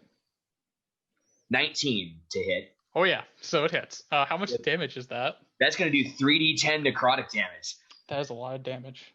Yeah. So roll that damage. That is a 5, 10, 15, 20, 25, 30. 17 damage a lot of of necrotic damage. That's a lot of damage. Yeah. It is affected by necrotic damage. You rot it further. So like now you just touch it as opposed to where you cut it before. You just touch it and like chunks of flesh just like explode off in the background of it. I'm freaking out. Yeah. Then Understandable. I'm gonna do the extra attack on it just with the long sword. Okay. That's 16, That'll hit. and that is gonna do 10 damage. Oh my gosh, yeah. It's not dead, but it's very close. It is falling apart. So now it's Ichabod's crane. Turn. I was thinking, did you feel that Freudian slip? Ichabod's crane. So it's Ichabod's turn. Ichabod, you're terrified of this horrifying. It killed Thomas. So question. Yeah. I have disadvantage. Yep. Do I roll at the beginning of my turn? End of your turn. End of my turn. So I have disadvantage on the attack. But you have advantage because of sneak attack, so it'd just be normal. But do I get sneak attack damage? Yes. Because you're still sneak attacking it because it's not paying attention to you. But I only get a regular die for the actual attack. Right, because if there's ever an instance of advantage and disadvantage that cancel out, It it's just normal cancels roll. out. Yeah. Yeah. 21 to hit. Oh yeah. Let's do this. Oh no. Ooh, so much better. Wait, so how much is this? Oh, okay. 10. 20 points of damage. I need to do some math because that's close. So that puts the math. We like to do math here, and then plus and how much damage did you do? 20.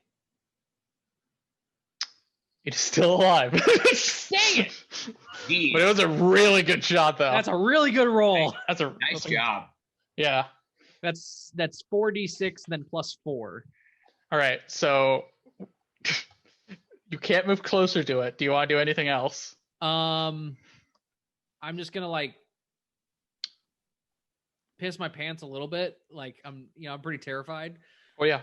And try to get unfrightened. Now, question: if I'm trying to resist this and I have advantage against being frightened, do I get advantage trying to save against it? Yeah. Sweet. I don't know if that's true. I'm just gonna say yes because It's 'cause very in generous, general- I appreciate it. you're welcome. In general, audience at home, I hate fear mechanics. I think they're stupid. So yeah, fuck fear mechanics. I don't want to deal with them. We play the game the way we want. Yeah. Ever since I was role playing Braum and couldn't charge a dragon, I was upset. 20. Yeah, you're not afraid anymore. You got a good hit on it. Hell yeah. All right, so it's turn now. It's gonna be pretty straightforward. It's going to use one of its beams, and it's going to target. So if it rolls odds, it attacks Damon. If it rolls evens, it attacks. So pissed. It attacks you again, Ichabod, So with its. pissed that this is easy. Your little soul. Yeah, it's not happy with you. I need you to make a Constitution save for me. Me? Yes. Oh lordy. God damn it. This beholder was clearly wrong. Is this a frightened effect? No, it is not. Okay. This is. I got to use that trick once. I don't get to use it again. No. Constitution save. Oh yeah. 13. It does not make it. Son of a bitch. How much health do you have? Screw you, man. How much health do you have? Well, I didn't take any damage last time, right? Right, but I'm just curious. How much health do you have? I haven't taken any damage, so I have 38. It deals 36 necrotic damage to you. Cool. As it hits you. Need some help. As it hits you with an innervation ray. Yes. Oh, that one hurt. Yes. To give an idea, it rolled 8d8. Beholder was clearly before it was That dead. rolled 8d8? Yeah, but it only got that number, so you're fine. You're alive. You're cool. That could have at max 40. Hold on. Yeah. Wait. And now it's gonna bite at the Skin of your paladin in teeth. front Hey, of him. you didn't die. Yeah, it's important. Yeah. It's not gonna be able to bite you. Yeah, you still have a chance. All right, it's your turn now, Damon. I'm just gonna take a quick walk. You can see that like the skin is almost sloughing off of Ichabod in the background when he got hit with that ray.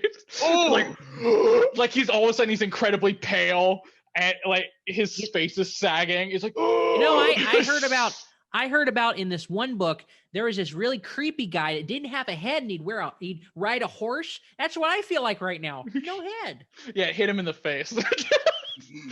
Your face is aged 10 years. Just pale white. It looks like almost old for a second. Like, for some reason, my head turned into a pumpkin. Yeah, I don't have it here. I'm a pumpkin head now. How is this zombie beholder doing? What's its HP looking like? You could, if you get like a solid hit, it's dead. It's close. If I'll give you a number. You have to deal 10 more damage and it dies. So if I get that, can I? Well, never. I need to hit it first. Let me see. I'm gonna do a quick check. I'm sending positive vibes.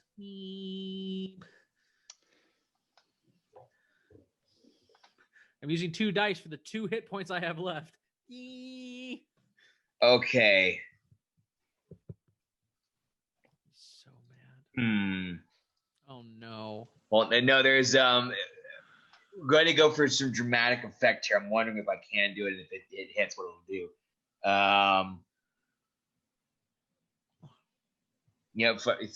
We'll save that for if this doesn't work. We'll go for the more dramatic flair. But I'm going to just swing at it with the long sword again. That just keeps doing very well. Absolutely. I hope that I will get a chance to do this a little more dramatic flair if this kills it.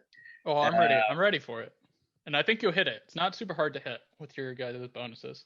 16. Oh yeah. So can you roll 10 damage worth of how you want to kill it?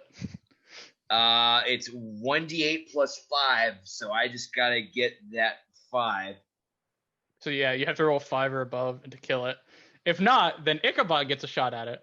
I rolled 6. Nice. We take those. All right. How do you want to kill it? Yes. I want to Thank God. throw it to the ground. Can I reach it? Can I touch it?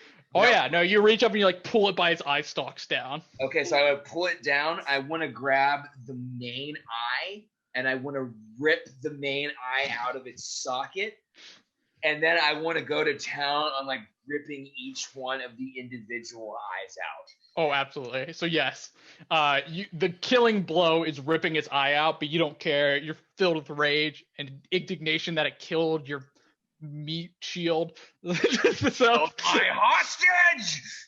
So you're just like ripping it to pieces. Yeah.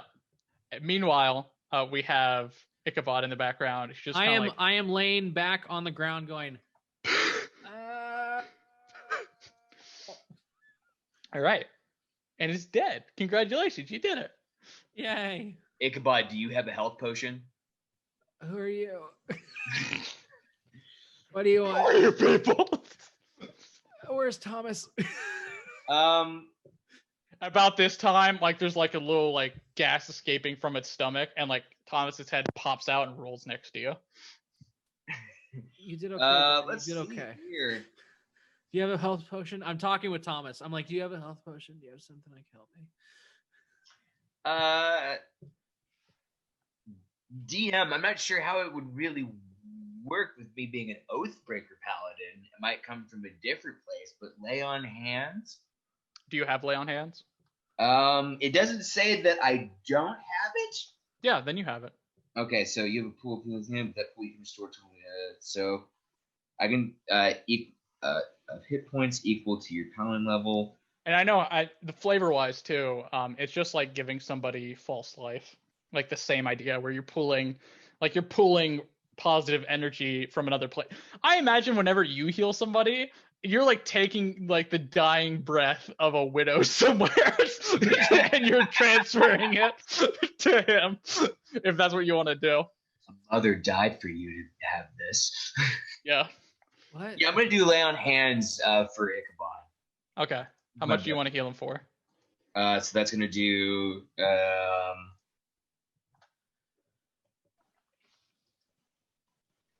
I'm looking at the feature here to see how much I can heal him for. So that's the total number of hit points equal to your paladin level times 5. So am I multiplying my hit points? No, it's your paladin level times 5. So Oh, okay. So it's 25. So you have 25 in the bank that you could just like dump somewhere if you want to. You don't have to dump all of I'm it. gonna dump that into Ichabod. Okay. So Oh, that's sort of nice. Oh, okay. yeah, it feels warm, but not like no, actually no, it feels cold. It's icy cold, but your veins are filled with ice now. But you are more alive than you were a second ago. Ow. A widow died for you. Ow. I appreciate her sacrifice. Oh God. I should also throw out there that there's something still in the water. There's a sword back there. Let's go grab that sword. Yeah, I'm gonna grab the sword. You go do that. Yes. So you go over and you pull the sword, and it doesn't pull, and you use all of your strength, and you're like, ah! And it's actually embedded in a small chest at the other end of the pool, and so you like pull it up, and there's like a chest on one end, and this is like a brilliant looking sword. What's in the chest?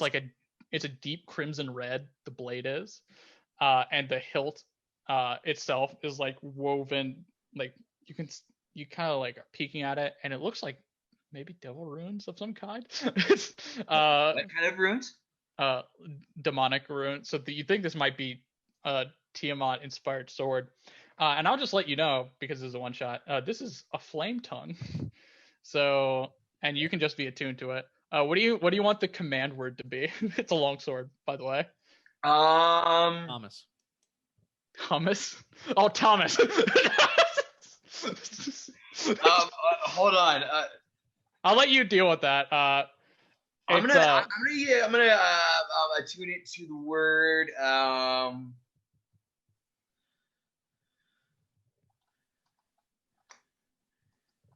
Dragonfire. So that way I can unleash dragon. Okay. If I should ever play this character again. Hell yeah. And then in the chest you find, when you it's a small chest on the end, you find 2 superior healing potions and 30 gold. And also you see in the water, as you pull it out, now that the algae has been disturbed, there are dozens of skeletons at the bottom of this pool. If I stick my head in, could I possibly tell what kind of skeletons there are? Yeah, sure. You look down there, these are just old bones. They've been gnawed on and ripped apart. Nothing seems to be in one piece anymore. This beholder zombie was eating these, it looked like, to the best of its knowledge, and just enjoying it with some out here on the Alfredo. nice little snacks. Yeah.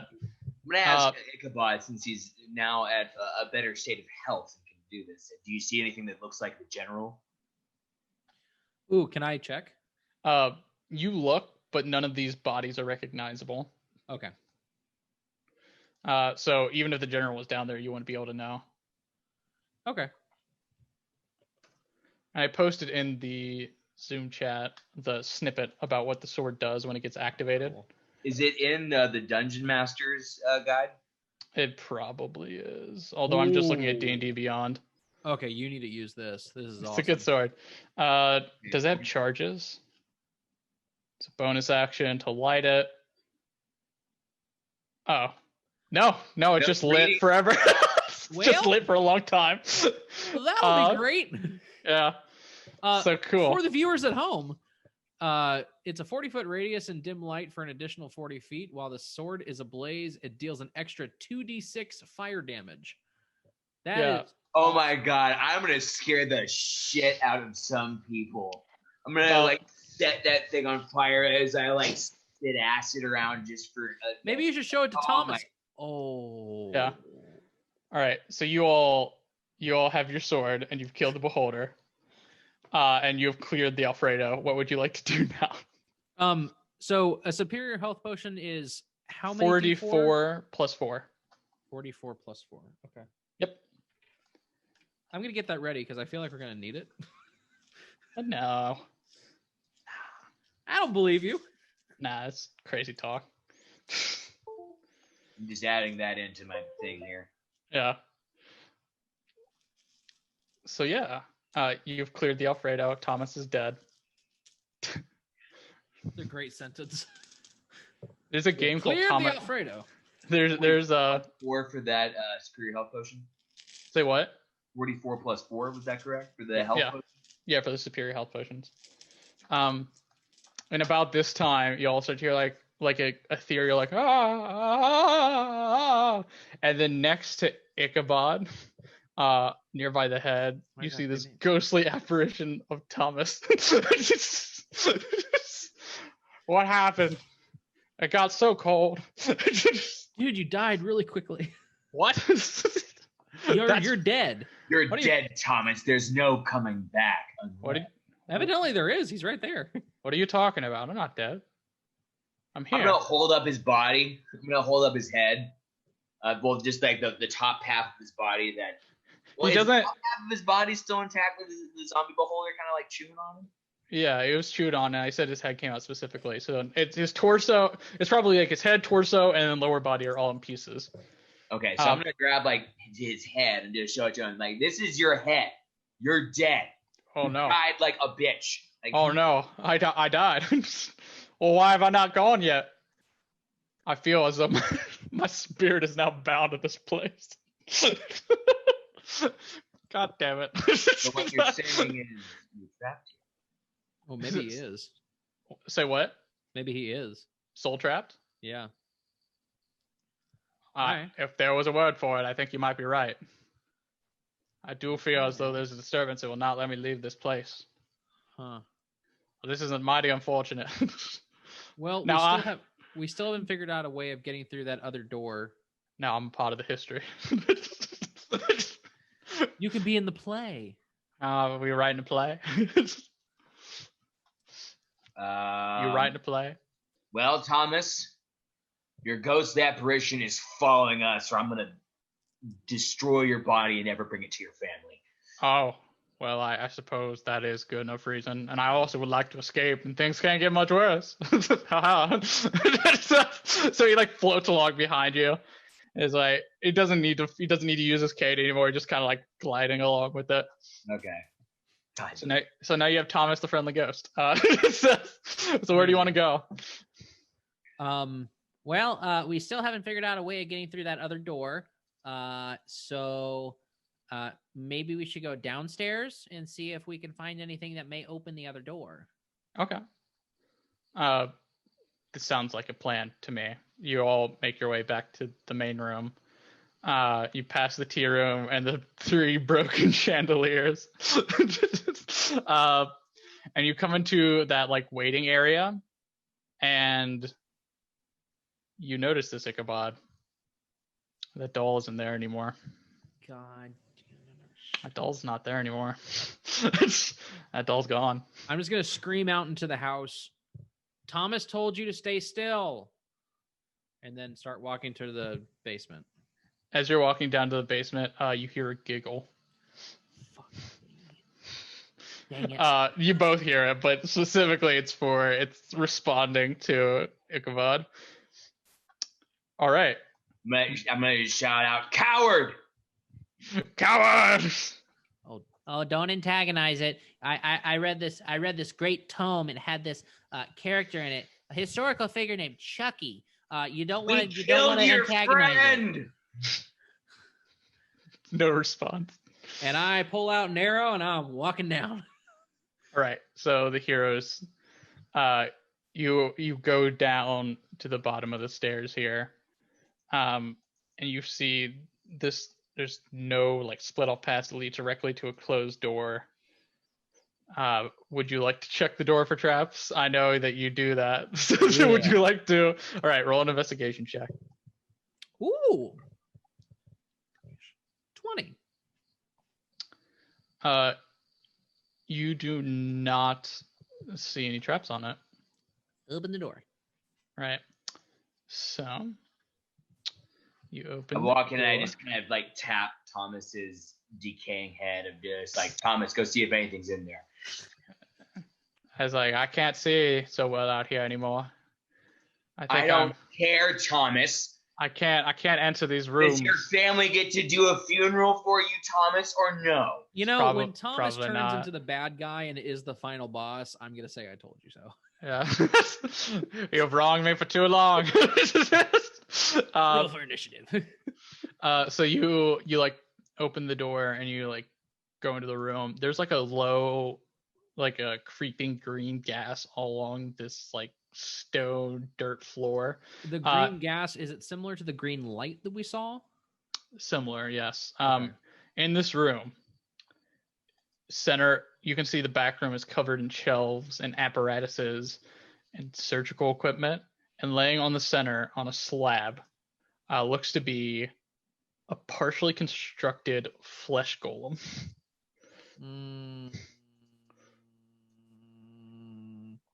To the left of the golem, you see 3 large buckets. Some rusty operating tools and a needle sit on the table beside it. To the right sits a desk with a wax scrap of paper that looks to be some kind of diagram. And it's like pinned up. And it's got notes scribbled all over it.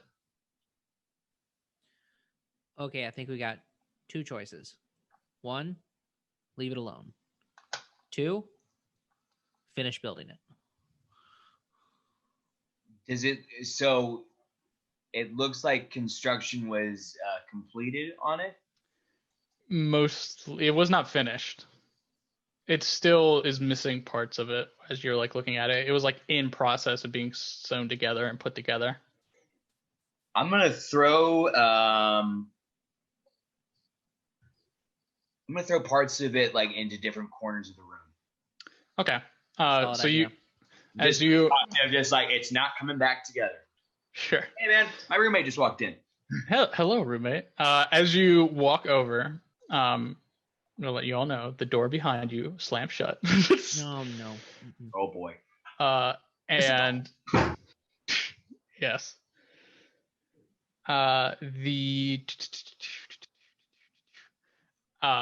The door locks shut, and you spin around. And you see there seems to be like a numbered padlock on it with some kind of code. The gas suddenly like starts entering the room. We're in a trapped room situation. Gas is pouring into the room. Y'all are nearby this table.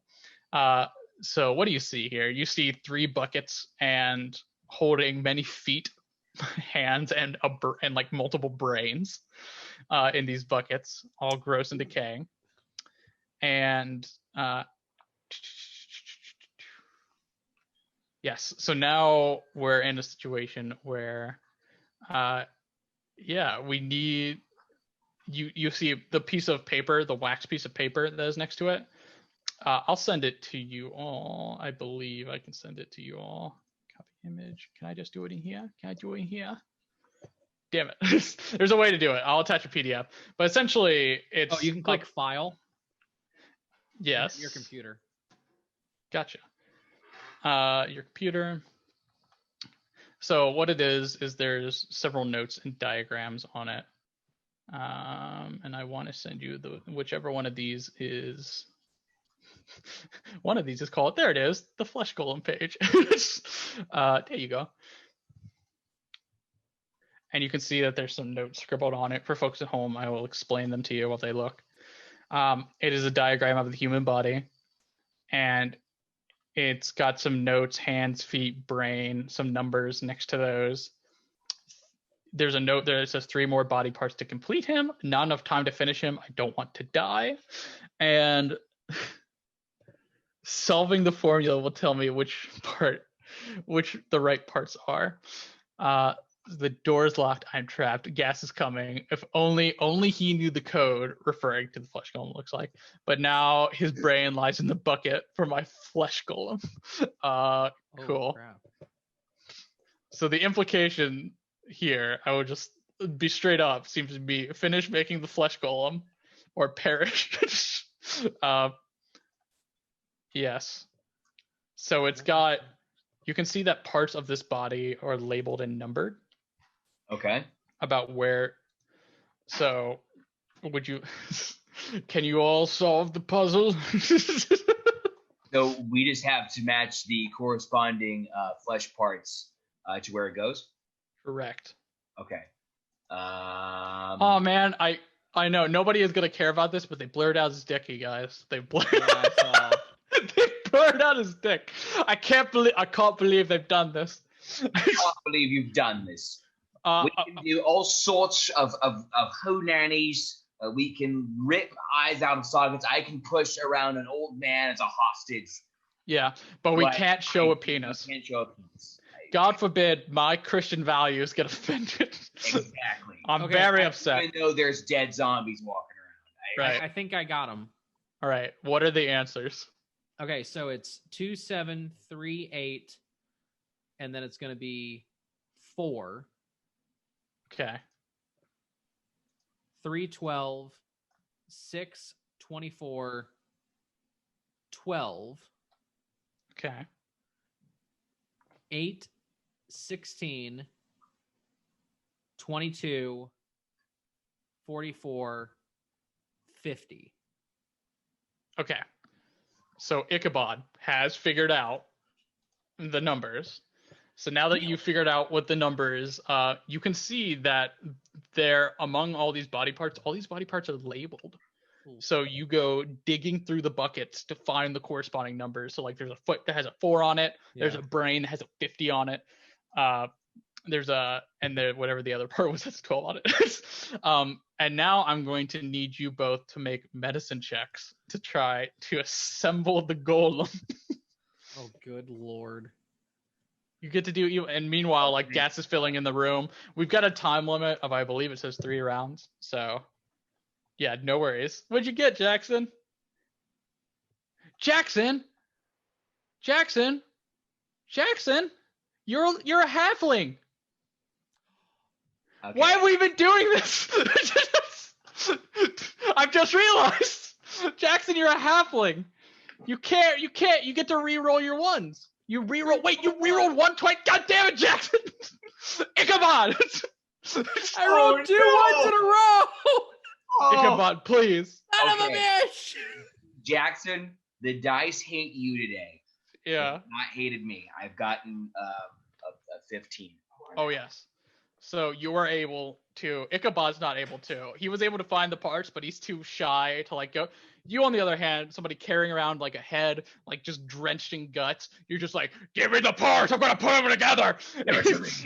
I subbed in a new D20. I threw mine. And then are either of you? Now that you've done that, the gas is leaking in. It's like choking you out. I need you both. You realize, oh, we need something to start it. We need to figure out how to like turn these. You can see there's a magical mechanism that's cranked and hooked up to it, and you can see like electricity flowing to it. I need you both to make Arcana checks to try to magically like understand the magical mechanism. yes, Ichabod. How are you feeling? We'll re-roll it.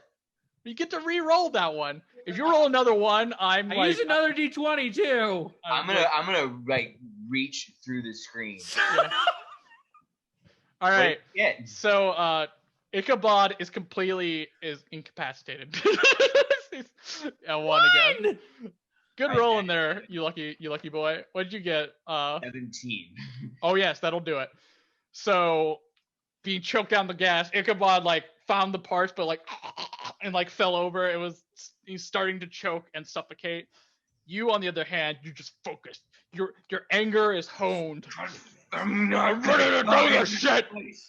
So you put it together, and as soon as you put it together, you go over and you like turn the crank like yes, and just lightning comes down, the Frankenstein's monster moment, and the body like faster, like unnaturally fast, like in a horror movie. The body like snaps up and then like shuffles over to the door and then punches in something and then quivers for a second and then explodes. You all are covered in guts, but the door is opened and the gas dissipates. So I'm gonna wipe away the guts, and as I'm doing it, I'm like, Ichabod, You were no help. Yeah, so Ichabod is like half conscious on the floor. It's like, What happened? I'm gonna like pick Ichabod up and just like wake up, you miserable, unlucky halfling. Like, Okay. as you shake him, some of the guts fall off of him, and you see that there's something inside the guts. And you kind of like set him down for a second. You like throw him down almost, and you reach down, you pick it up. There's a bag of holding. no. This is inside the flesh golem. Okay, I'm gonna look inside the bag of holding and see what's there. It seems to be empty. Okay. But you have one now. I have a bag of And holding. about this time, as you're like, "Oh, bag of holding, Ichabod, you're useless." The door opens, and then you hear like something like a. I think it was the chandelier. I'd like to see if the door is open now. So you go back upstairs. The portcullis. Recovering my pride to the extent that I can. Yeah. The portcullis has been pulled up, and you can see that the chandelier in the tea room has reformed. Did I call it or what? Son of a gun. Can I walk over to the door and see if the door is open now? So you walk over to that door that you opened earlier with the griffin claw. It's still a one-way. It looks like the other end's not open. So your actions downstairs, it seemed to open the portcullis. Okay, so let's go through that. Yeah, let's go through that. We're gonna walk there and it's like, let's go. Okay. Wait, I'm gonna with the gesture on the ghost. I'm gonna hold up Thomas's head and be like, "Ghost Thomas, you gotta come with us." I'll walk with you to the ends of the world. As long as you got my head. You've got like a God of War situation going on where you're like carrying Helios around with you the whole time. Like, show me the way, Thomas! It's like, all right, I'm looking. That more recent God of War where he has like Mimir like attached to his belt, Mimir's head. It's just animated and something, but it says, I have the head just stuck to me in a banner, just like, I won't let your family bury you. Like like, all right, I understand. Let's see here. All right, so we're making our way up to the second room. I literally threw that dice across the room, and then this one did it again. It's a good, nice. You see, you can't trust them. You can't trust these dice. Again, they're out to get you. Dice want to just screw you over, man. Like it's just one of those days. Yeah. So you walk upstairs and you enter into what looks to be a hallway that leads in a couple of different directions. There's, as you get to the top of the stairs, there's immediately, it looks like a part of the hallway that goes to the right. There's a part that heads in front of you down to the other end of the building, and there's a door on the right-hand side at the end there. And there's a large opening on the left leading down another section of the hall. As you come up here, there seems to be a soft green glow flickering in this hallway, but you can't spot any sources of light. No. I think that's the green light I was telling you about earlier. Ghost Thomas, what do you see? I see darkness. Go over there and then come back. Tell us what you see. He like floats forward. I'm staring into an empty void. You are zero help, Ghost Thomas. Sorry. Yeah, I guess we'll just walk towards it. Yeah, so I should mention, like, this is an omnipresent, like, glow around the area. It's not from one specific spot. Yes, it's not like, you can look down. There's an origin of it. Right. It's like, you can kind of, like, see pulses of it around, but you don't know where it's coming from. Okay. I'm just going to shout out, the Beholder's dead. The Golem's dead. Who's next? Silence. Well, hopefully not me. I'm gonna just keep walking. All right. So where would you like to walk to? We're gonna go left first. Okay. So you walk forward and you turn left. This is a large central hallway. This was like the landing area that you came off of. This left hallway leads down like a large hallway.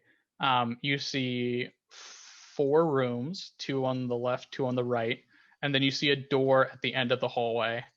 And as soon as like you round the corner, you hear a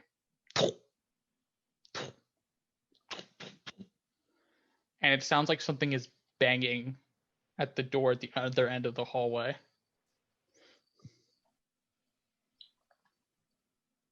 That doesn't sound good. Ghost Thomas, can you go through the door? I can't really go anywhere now. Can't really go anywhere now. I'm just I stuck will in this start- void. I will start. I can just- barely hear you. You're so far away. I'll slowly keep like go door to door and just like look inside to see if there's anything. All right. So you go to the first door. Are you looking at right or left first? Left. Okay. So you open up the left door and you see, you can peek in. It looks like this room is some sort of standard guest room. You can see two beds that are both dull and rusty and full of sticky cobwebs are all over this room. It's like you're gonna have to walk through webs to like navigate this room. Okay. And on the bed, propped up against the what's it called? The frame, the bed frame, is a very familiar doll. I close the door. I need you to make a wisdom save for me. All of us? I swear if I get a one, just murder someone. Yes, but this is against being no, just him, and this is against being frightened. So you can Good, because I rolled a 2. yeah. What'd you get? 8. 8. All right, so you're frightened again. I close the door. So you sit there and you like see it, and then like the head kind of tilts, and you hear like in your mind the la la la la la getting louder and louder and louder, and you blink and the doll is gone. And so you're currently afraid, and when you open your eyes again, there you hear something behind you, turn, and the doll is attempting to stab you in the leg with the kitchen knife. So I need everybody to roll initiative.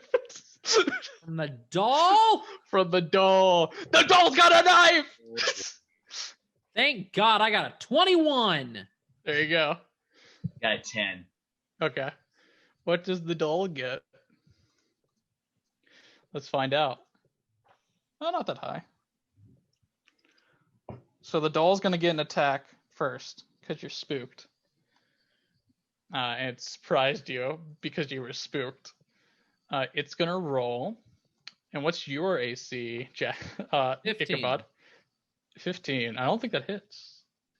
Oh, but it gets multi-attack. What? It's got a... All right, it has a knife and it has a claw. Has a what? What? A claw, it says. So it's like got its little baby hand like sharpened to a point. Like, ah! Oh, boy. So it misses with the knife, but it's going to roll again with its claw. It's going to hit with the claw. Okay. And it's going to deal... It's going to deal you 6 damage. And you're going to hear... I'm gonna uncanny dodge. Okay, so you half it. All right, and then it'll be after Oh, that. I should have uncanny dodged. Oh, never mind. You can't dodge a saving throw. Oh, you can't. Yeah, that's true. Right. You need one. Yeah. Okay, but I don't think so. Whatever. We're No, not I paying don't think you attention. can. Now it's You're your right. turn. You're at the top of the order. You're frightened of this murderous doll, and now that you're like paying attention to it, you think those smudges that you saw earlier was dried blood. Yeah. And the banging's still going on at the end of the hall, by the way. Like that's still down there too. Is it engaged with both of us? No, just you, because I'm imagining Damon like walked up and is just standing at the edge of the hallway there, looking down at you, checking doors. Say what? What's that doll doing there? Oh shit! Like, Oh shit! It's got a knife. that doll has a knife. All right. I want to. Okay. I'm going to do.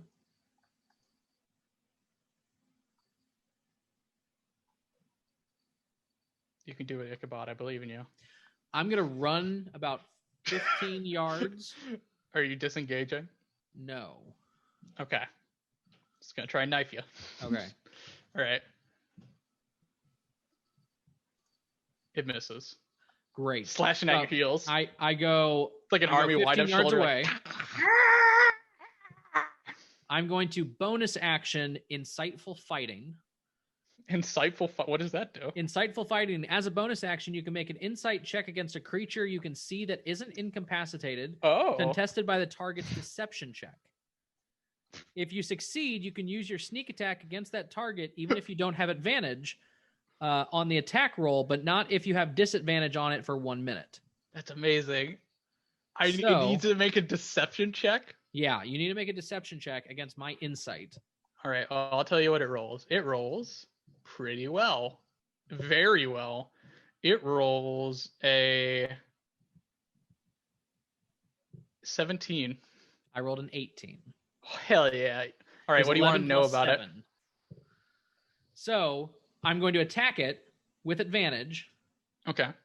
Which Wait, no, cancels I'm out? frightened, so it's just a straight roll. Straight roll. But I still get sneak attack. Yes. Oh. 18 to hit. Yes. Its AC is 14. Amazing. Oh, hell yeah. 18 points of damage. Okay. And I yield to you, sir. An OT. I can't believe that worked. Okay, so you run back, you shoot it. I just go, ah! Yeah, and you hear a little girl's voice go, "Owie!" And it, you can tell that this thing is made of sterner stuff. This also has non-magical resistance. Okay. Okay. So I'm gonna attack it with. I'm gonna run up and I'm gonna attack it with my new sword. Okay. Are you lighting it? Yes, I am lighting it. I'm gonna run up Okay. and light it. Just... All right. Would that technically be magic damage? Yeah, it's fire damage. Nice. Okay, so that Make sure to separate the types of damage that you do. Actually, no, all the damage from it is magical, but still separate the types of damage you do. I want to Okay. know something with the fire. okay. So the to hit it is a 23, Yes, it does. and that is gonna do for slashing damage just from the sword. I'm assuming it's just longsword stats. Yeah, it's basic longsword stats. It's actually it's a +1 to hit. You should throw that in there to make note of it because it is a magical sword. Okay, so that's gonna be. I have my traditional +6. So that's gonna be a +7. Okay. Okay. So that's gonna do. That is going to do 8 slashing damage, Okay. Just not get reduced. and it's gonna do. Ooh, it's gonna do 12 fire damage. It's gonna Nice. do 24 fire damage because it's vulnerable to fire. Nice. So you light on fire, it's like ah! Yeah, as it's burning its cloth. Can I do extra attack? Yeah, Is it still absolutely. standing? Okay. Oh, buddy. Oh All right. Christ, this is gonna be so much damage. Well, does the extra attack take a bonus action Yes, it does. So you can't extra attack because you used your bonus action to light to your sword. light up the sword? So next turn you can have 2 lit Sorry, fire swords. I didn't mean to screw that up. My Same bad. team, same team. I'm sorry. But Oh, yes, you've lit the doll on fire and it's angry. Ah! I'm just gonna shout at it while it does. It's just like I'm gonna burn you like I killed your beholder friend. Yeah, she's like, I'll invite you to my tea party and then drink your blood. So now That it's may be gonna- the best NPC line you've said ever. Andrew. Thank you. It's gonna it's gonna be its turn now since it's surprised. Actually, no. What was it? It was surprise attack. Then you acted. Then Damon acted. Then it's. Okay, so yeah, this is correct. It's gonna roll to hit you. What is your AC? 18. Okay, it's gonna roll. Actually, it needs to roll something real quick. Cool. What It's was that? going to. What was that? Nothing. I don't It's gonna. like that. It's gonna miss you with its first attack, and it's gonna claw at you. The claw is gonna hit. So the knife misses, claw hits. It's gonna deal 6 damage. So it's like, and it's gonna run. It's gonna run under your feet, and you're like, "God damn it! I'll crush you!" And you turn, and it's gone. Ah. And that banging's still going on at the end of the hall. I would like to do something. Absolutely. I would like to use my eye for detail. Mm-hmm. You can use a bonus. Oh, wait, is it my turn now? We are. Technically, Yes, it is quote unquote your turn. I would like to use a bonus action to use the eye for detail. You can use a bonus action to make a perception check to spot a hidden creature or object, or to make an investigation check to uncover or decipher clues. Okay. So I'd like to see if I can find it. Yes. So roll to find. It would be an that would be investigation check. Yeah. 22. Okay. So you peek and you can see like the little dusty footprints of the doll. They run to a corner and then they run up the wall. And you like track them and they seem to have just like they stop at the they're like halfway up the wall, they just disappear in the shadow. Oh, so I can't see it anymore? No, you don't see it. It seems to have actually magically disappeared. Okay, I'd like to do something weird then. Okay. Because I have advantage against it. Oh, also at the end of my turn, can I save for the frighten? Yes, you can. That is something Sorry, you should do. I completely forgot to do that. And you have advantage because I do. you are a halfling. It's smaller than me. Oh God! Is that a Constitution or Wisdom? It's a wisdom save. 14? Yeah, 14 is the DC. So you get it. So you're Okay, no longer so- afraid of it. So you pull yourself together after getting ambushed by the creepy doll. I have Damon set it on fire. Okay. I have sneak attack, which means I Yeah. have advantage. If I can't see it, that would give me a disadvantage. Yeah, you'll be treated like it's invisible. You're gonna shoot it where you think it is. I'd like to shoot it where I think it is, and it's just a straight roll. Okay. Yeah. Does that work? So go roll to hit. 22. Okay. So you fire at where the track stops, like, gotcha now, bitch. And you fire, and you just see a. Dang it. It doesn't seem. It was worth yeah, a try. It does not seem to be there anymore. Okay. So you've got a magically teleporting murder stall. Great. Just want to throw that out there for you. That sounds amazing. I just want I'm to let you know terrified. that exists. And then as I'm not that, as frightened, you, but I'm frightened. yeah, as you shoot the arrow and it lands, you hear the laughter again. And it's 100% that doll laughing at you. This is just bad karma for every time I've frightened you during a game. Tee. Jeez. I love Okay. spooky games. They're like my bread and butter. Okay, so now you guys are just in the hallway. You checked the first room with the webs. You didn't go in it. You just opened it. And you looked at everything. You have 3 other rooms, and you have that room at the end of the hall that keeps banging. Can I go back to the first room and see if I find anything useful? Okay. Do you want to head on into the room? I'd like to open the door, Yeah. but not Okay. actually walk in. So you open the door. Again, it kind of gets like caught in the webbing, and you just peek into the room. You don't see anything outside of like the beds and a.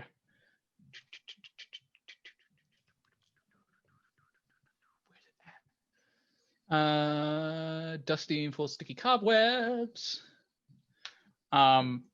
Besides the 2 beds and maybe like a, what's it called? The mirror that you use to put makeup on and stuff. Yeah. Besides that, like furniture piece, what was it? Vanity mirror. Yeah, vanity mirror. Besides those 2 things, you don't see anything in there. Okay. I want to close the door And I want to ask Damon, hey, can you mark this door just to make sure we don't go in it again?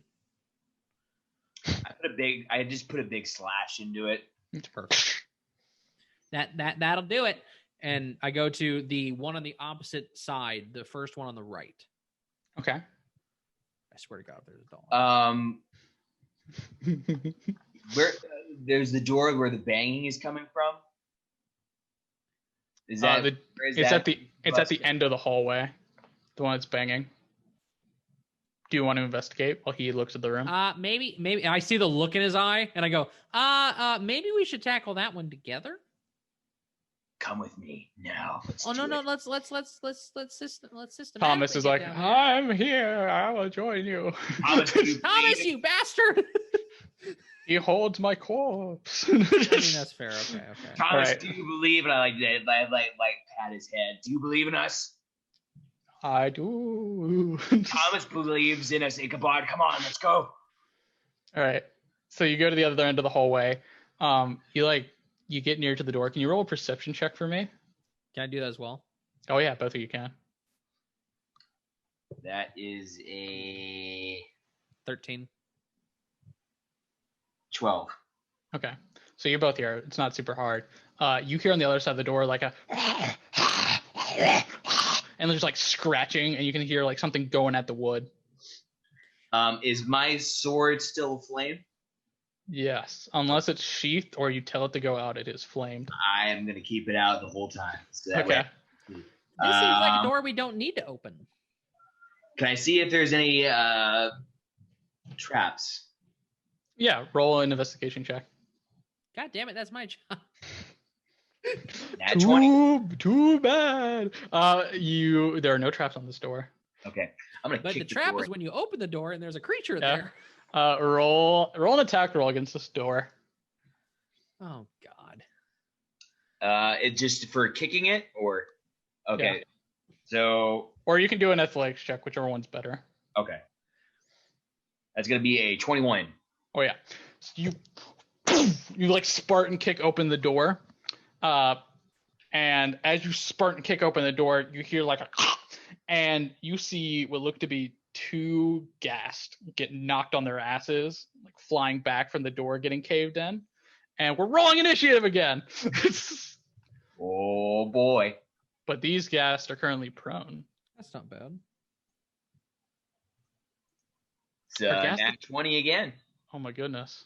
I'm Nat having 17. an excellent night here, guys. Nice. All right. Well, you get to go first with the element surprise, and these. I'm sorry, they're ghouls, not ghast. That's the difference. They're the lesser ones. The not stinky ones. I remember. Gotcha. I remember the non-stinky ones. So yes. And they're within range of me, or I can at least get in range of them. You can walk, like you kick them back about 5 feet, and they're currently like one of them's halfway under the door, and the other one's like on its ass. And these look like two very starved ghouls. All right, I'm gonna go up, and I'm gonna go up to the one that has been knocked on its ass, Yes. and I'm gonna attack it, and I'll extra attack it. All right. I have a feeling bad things are about to happen to it. Oh yeah. Let's see, that is a 12 to hit. What is the AC of ghouls? Let's see. It is. I'm loading up the page now. What? Show me the AC, please. I want to see. 12 hits. 12 hits. Their AC is 12. Nice. That's gonna do.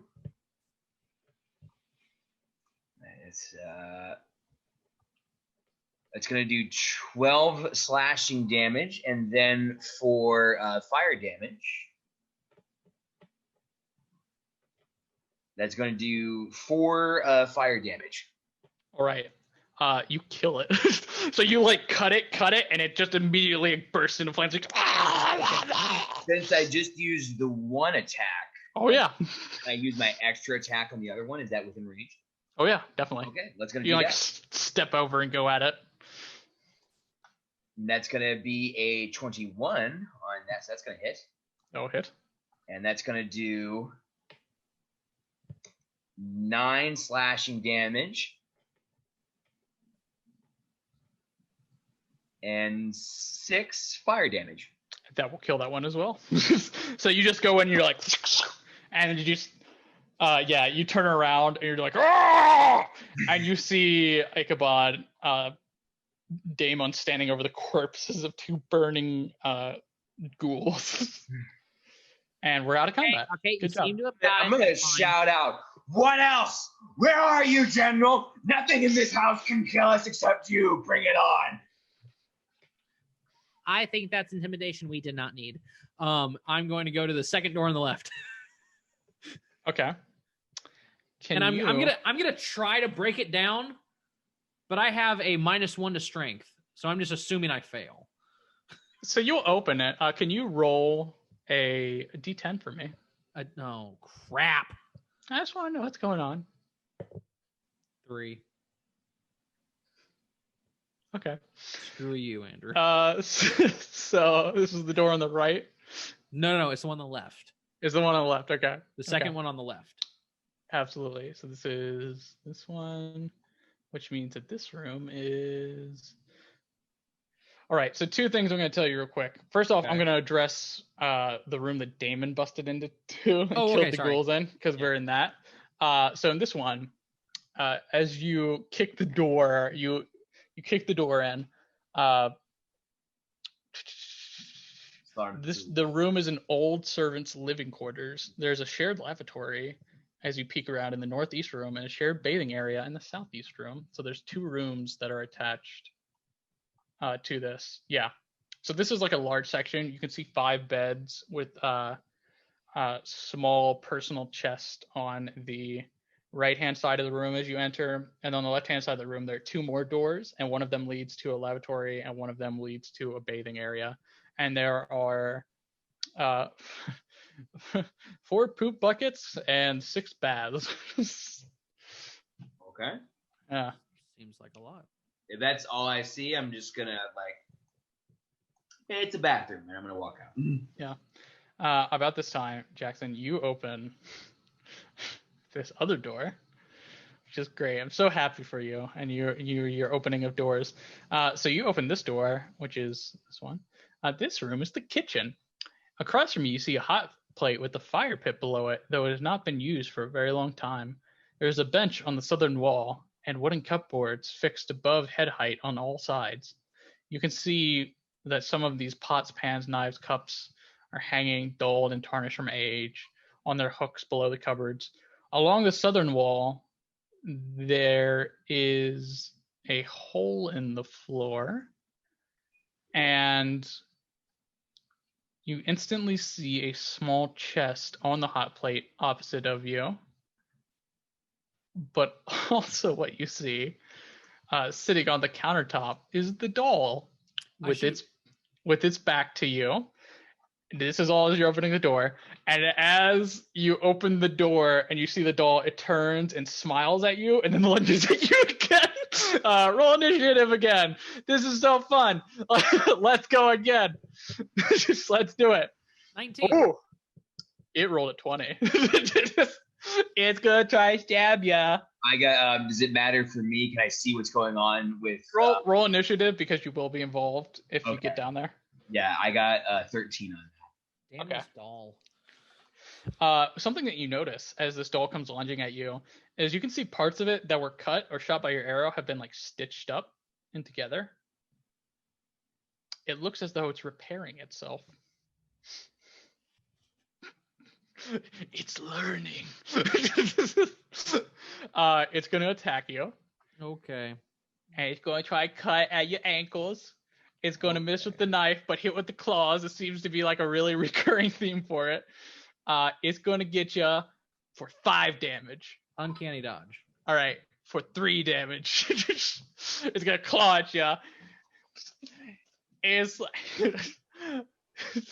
It's like, I told you I'd bring you tea. Die! It's like, yeah! So, am I next? Yes, you are next. I still have advantage against it. Does it last, or is it, It does. during each contact? Oh, okay. It's like a hunter mark kind of Yep. thing. Cool. Assuming it's been a minute, because I wasn't in battle with the ghouls, so I assume it's only been a minute. It has been longer than a minute because you finished that fight. You took a pause. You talked to each other. You talked to Thomas. Then he went down. He kicked open the door. They killed the ghouls. Then he explored the room, and then you came to this other room to open the door. Okay. Just attack the creepy doll, you silly goose. just go after it with your big, strong arms. Beat it up. Or you could talk to it. Have you tried talking to the creepy murder doll? No, I'm gonna use my rapier and murder it. I can't believe you do this. No one ever tries to talk to the spooky murder Chucky doll. 25. Maybe it just wants a tea party. You hit it. Maybe if you offered it some sugar cubes or a cup of molasses, it'd be fine. No, 25 to hit. That absolutely hits. Yeah, the AC Great. is like 14. So I don't have any sneak attack against it. No. Okay. But you can stab its little doll-like body. I'm gonna do a D8, which is 8. So 12 damage. Okay. And with my bonus action, I'm gonna grab my dagger and try to stab at it. Yep. So roll to hit. Okay. Natural 20. Do you hit? So this is going to be D4 plus 4. Stab, stab, stab, stab, stab. See, you're doing what it's doing to you, but back at it. 8 points of damage. You're asserting dominance. So yes, you stab it. And I will stand there and take what it's got. Okay. So do you want to get involved in the shroud? Oh yeah. Damn it. You're the non-time. Okay. I'm like, you little bastard. Can I get to it in time? Okay. Oh yeah, absolutely. Okay. Hey, I'm gonna get to it and say, this little tea party's gonna end in your death. For my movement, I'd like to try to just flank it. Okay. And just move around it without moving out of its melee. You would provoke an opportunity attack going all the way behind it. Oh, okay. Even if I'm not moving out of its range? Right. Yeah. If you're like flanking it, then you're still. I think it is like if you're not moving past one of its sides, that is what you can do. So you could go like over here or over here, but you can go all the way behind it. You know what? I'll go around. I don't care about the opportunity attack. It's going to stab you with his little kitchen knife. It's going to cut you. It's going to miss, though, because it can't hit with this it's too big for it. It can't hit with it. All right. Here comes Damon in the pain train. With advantage. Damon, I'm just giving you this tea party ends with you being burned alive. Stomping down the hall. You get advantage on the attack because I'm flanking. Yeah, you get advantage. So here comes the boom. And it's gonna please roll a natural 20. Yeah. So add max damage and then roll. Double the D6, baby. Yeah. No, the way that I do crits, I don't know if I specifically said this, is max damage plus the regular roll. So max damage plus the regular roll. Yeah. So whatever max damage is plus the regular roll. So it's a D8. So it's a D8 plus 5. Oh, I didn't realize that's how you did natural 20s. It's okay. We'll add that in there later. we'll addend it from now. I forgot about it earlier. Okay. But yes. I'll throw in some extra damage. That's a good rule. I like that. It's easy. 8 plus 5, that's going to be 13. So 13 slashing. And then what's the fire? Then by 12. 12, so 24. Jesus Christ. Well, no. 12 plus the roll. Because you critted. The fire only gets added once. The damage is of the sword. The magic is additional to the sword. But he gets a bonus attack this time with advantage. Gotcha. Yeah. So here comes the fire. Here comes the boom. Ready or not. John Cena! Kill the Fucking Damon. 13. I don't actually think 13 hits. Let me double check that. Is the oh my gosh, she dodged. Her AC's 14. Oh shit. Dolls. because she's small. She's not technically as hardy, but she's harder to hit because she's little. You know that's some BS. Okay. No, that's true. That's how constructs work. I know. And you got the big ones and lose AC. So now it's the doll turn. The doll's like, yeah. She's going to she's going to roll something to see if she can. God Bullshit. It. She's gonna thing roll. escapes again. I'm just letting. Bullshit. Okay, I'm just letting you know she's rolling for her magical escape ability, that recharges. And she's going to stab at this little halfling. It's like, oh, you like stabbing? You like stabbing, huh? Sure And do. She drops her knife because she could not hit with that fucking knife. So she drops her knife. It was that one. And then she's not going to do her second attack. She's going to pick up the knife like, no! And she's going to pick up her knife. And then she's going to, you're like stabbing at her. You two are fighting. And again, she's going to like run up your back. You're going to feel her crawl up your shirt. You're like, and you feel like push off your shoulders and you turn, she's gone. Does that have any sort of opportunity attack on it? No. Son of a bitch! I'm gonna rip that doll in half. I'm going to Fuck go this for a doll. grapple on that little fucking doll. And about this time, you hear like an echoing laughter. Like, yeah! I love this I'd doll. like to enter the second door on the right. All Yeah, right, I'm gonna do you follow want to that. go look at? Sorry. Do you wanna I'd look like at the I'd like chest to look and the at hot plate? chest first. Okay, cool. All right, so you. But I'd you like walk... to check to see if it's trapped. All right, no, you're totally right. You walk over, and then you're gonna need. Come on. You're gonna need to do something for me. I'm gonna need you to make a. I did say I'd like to see if it's trapped. You're good. Yeah, no, you totally did, but it's. Hey, Ichabod, it's not the chest that's trapped. As you walk through, suddenly on both sides of you, you're going to hear oh, and the cupboards are going to like start slamming open and shut, and then all the knives and cups and pans are going to fly off the wall at you. Yeah, I need you to make a dexterity save for me.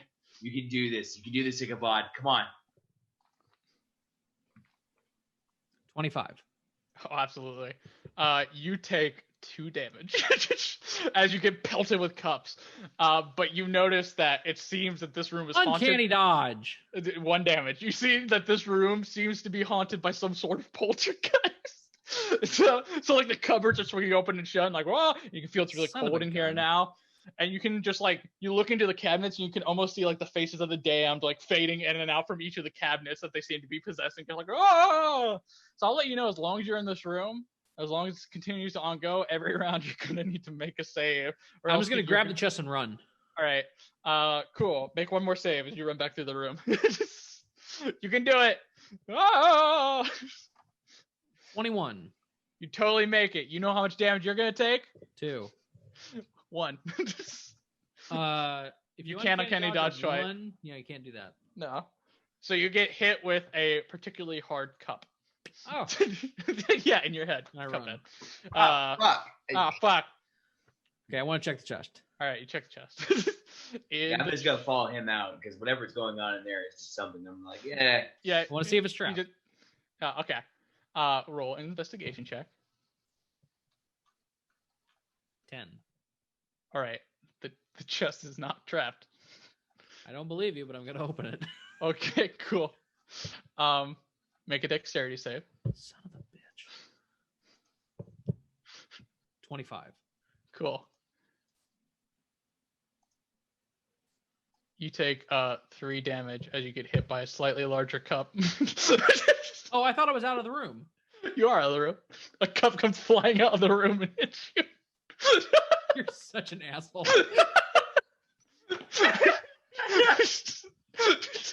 That's what you get for stealing.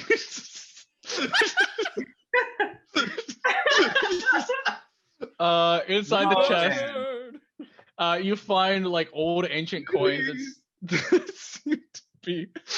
They're marked as lost to history. It's worth 248 gold. Nice. It's a lot of gold. It's totally worth it. It's totally worth getting hit by cup. Cool. So that's what happened in that room. Okay. Second door on the right. All right. Can Straight you roll on till d? morning. Can you roll a d10 for me? I like Damon just watching this. Like Ichabod has been getting I wonder what's assaulted. going to happen next. Yeah. Maybe So, we should focus on killing the thing that's in here. Thomas Ghost, what do you think? Ghost Thomas, what do you think? I'm thinking about the afterlife. Shut up, Ghost Thomas. I rolled a Maybe 10. that other ghost had a point. So you open up the door on the right. Is the first door or the second door on the right? Second door on the right. All right. You open this door, and I'll tell you what you see. I want the You fucking doll see. to be there. This room has a large washing tub, a bench that stretches around the southwestern corner. Oh gosh, there's an old bloody towel that hangs from a towel rack. As you enter what looks to be an old washroom, you first notice the bloody towel hanging from the towel rack. A wash tub sits along the northern wall of the room. Then you notice it. A naked body lies in the otherwise empty tub, blood gushing from a woman's wrist. Does it look like the woman of the apparition we saw earlier talking to the general? It does not. Is this recent? It's as you look at it, it appears to be some sort of apparition like the ones before. Oh, gotcha. The towel is bloodied and old, but the towel seems to have been used for this bloody incident. So yeah, there's a woman in the tub with their wrist slit, spewing blood. Do any I other see a apparitions come out? doll? There's hold on, there's no doll in this room. What did you say, Damon?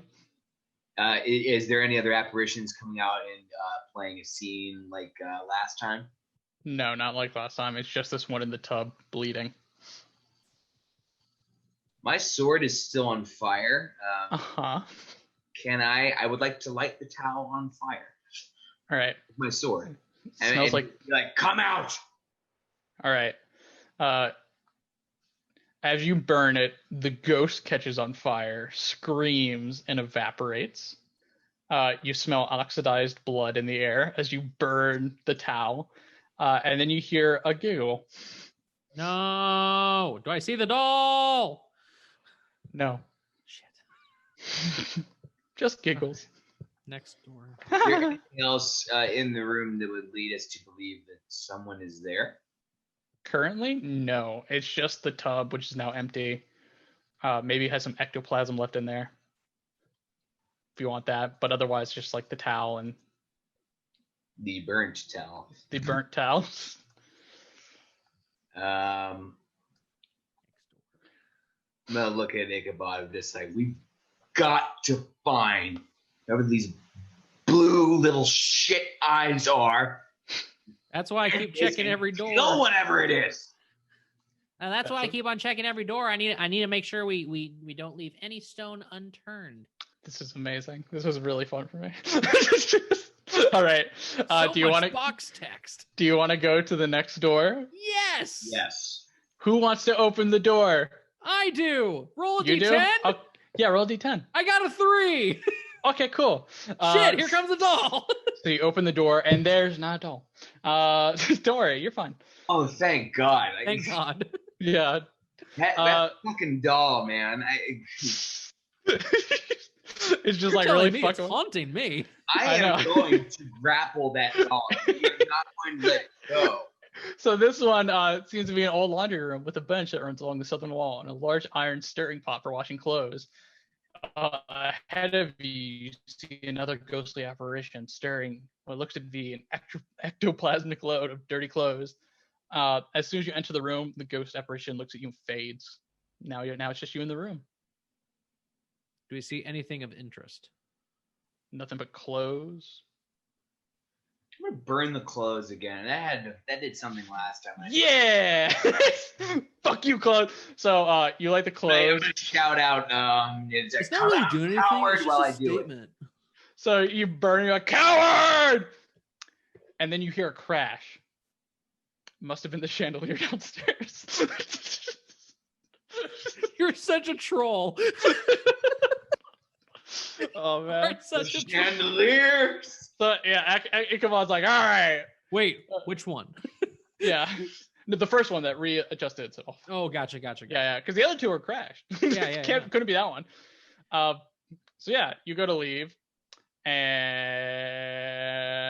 suddenly a doll pops around the corner and stabs you in the ankle. Then you roll initiative again. Son of a bitch. Yeah. 21. That is so fun. And this time it's attacking who in the room to burn the clothes. So it's gonna be our big Damon boy this time. So Bring it on. it's gonna get a surprise attack with this knife. Oh my god, it hit. It finally hit. It goes first because it's surprising. Well, against who? This is against Damon. Oh, okay. It's like, that wasn't very nice of you to burn those. Now I'm gonna burn you. And it stabs you in the leg. And what's your my tea party? What's your AC? 18. All right. So the second one's not gonna hit you. So its claw doesn't hit you, but the knife hits you, and it's gonna do slightly more damage than before. Dun dun dun! It's gonna do minimum. It's gonna do 5 damage. Okay. Yes! Fucking little bastard! fucking gotcha! I think it's you rolled a 20, didn't you? Somebody rolled really high. Yeah, I rolled a 21. Yeah. 21, and what were you? I got a crit roll on it last time. Oh, yeah, so it's gonna be Damon first. Wait, And no. that is- He's talking about initiative. Oh, yeah. Oh yeah. So I got after Jackson, I think. Okay, so yeah, I was thinking it's about gonna be Ichabod, Damon, and the Dole. Okay. With advantage. You can't hit me. She crit. Yeah, he crit. Finally. It's happening. Oh my gosh. So Kill it. I do maximum damage, maximum sneak attack, How much health does this thing have? and then Please, roll oh. everything else. Put a dent in this little shit. Like, It's got a lot of health. Yeah. Wait, so I do max damage. Max damage, then you roll whatever you normally roll. Except you roll max damage plus your max, whatever the additional is, and then you roll an extra damage die. So I get max sneak attack as well. Yeah. So Let's say 24 plus 4, Okay. and then one more die. Yes. 30 points of damage total. That is a solid hit. It doesn't get halved because it's not magical. Son of a bitch. So you stuck an arrow in this thing now. It's like, ah! It's like, how could you do this? You threw in my dress. It's your turn now, David.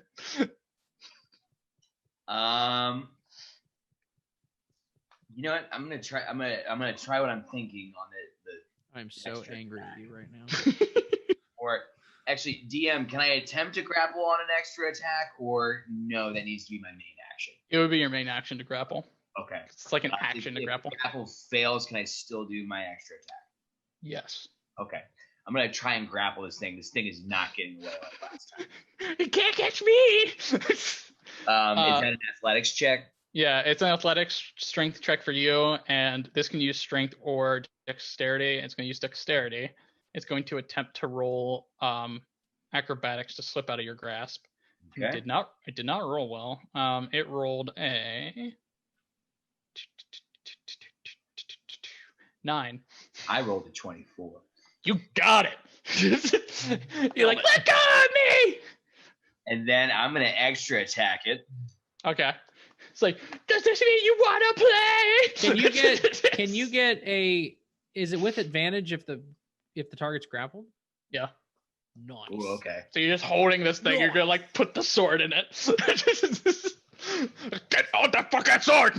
Okay, so that's 12, and then crit.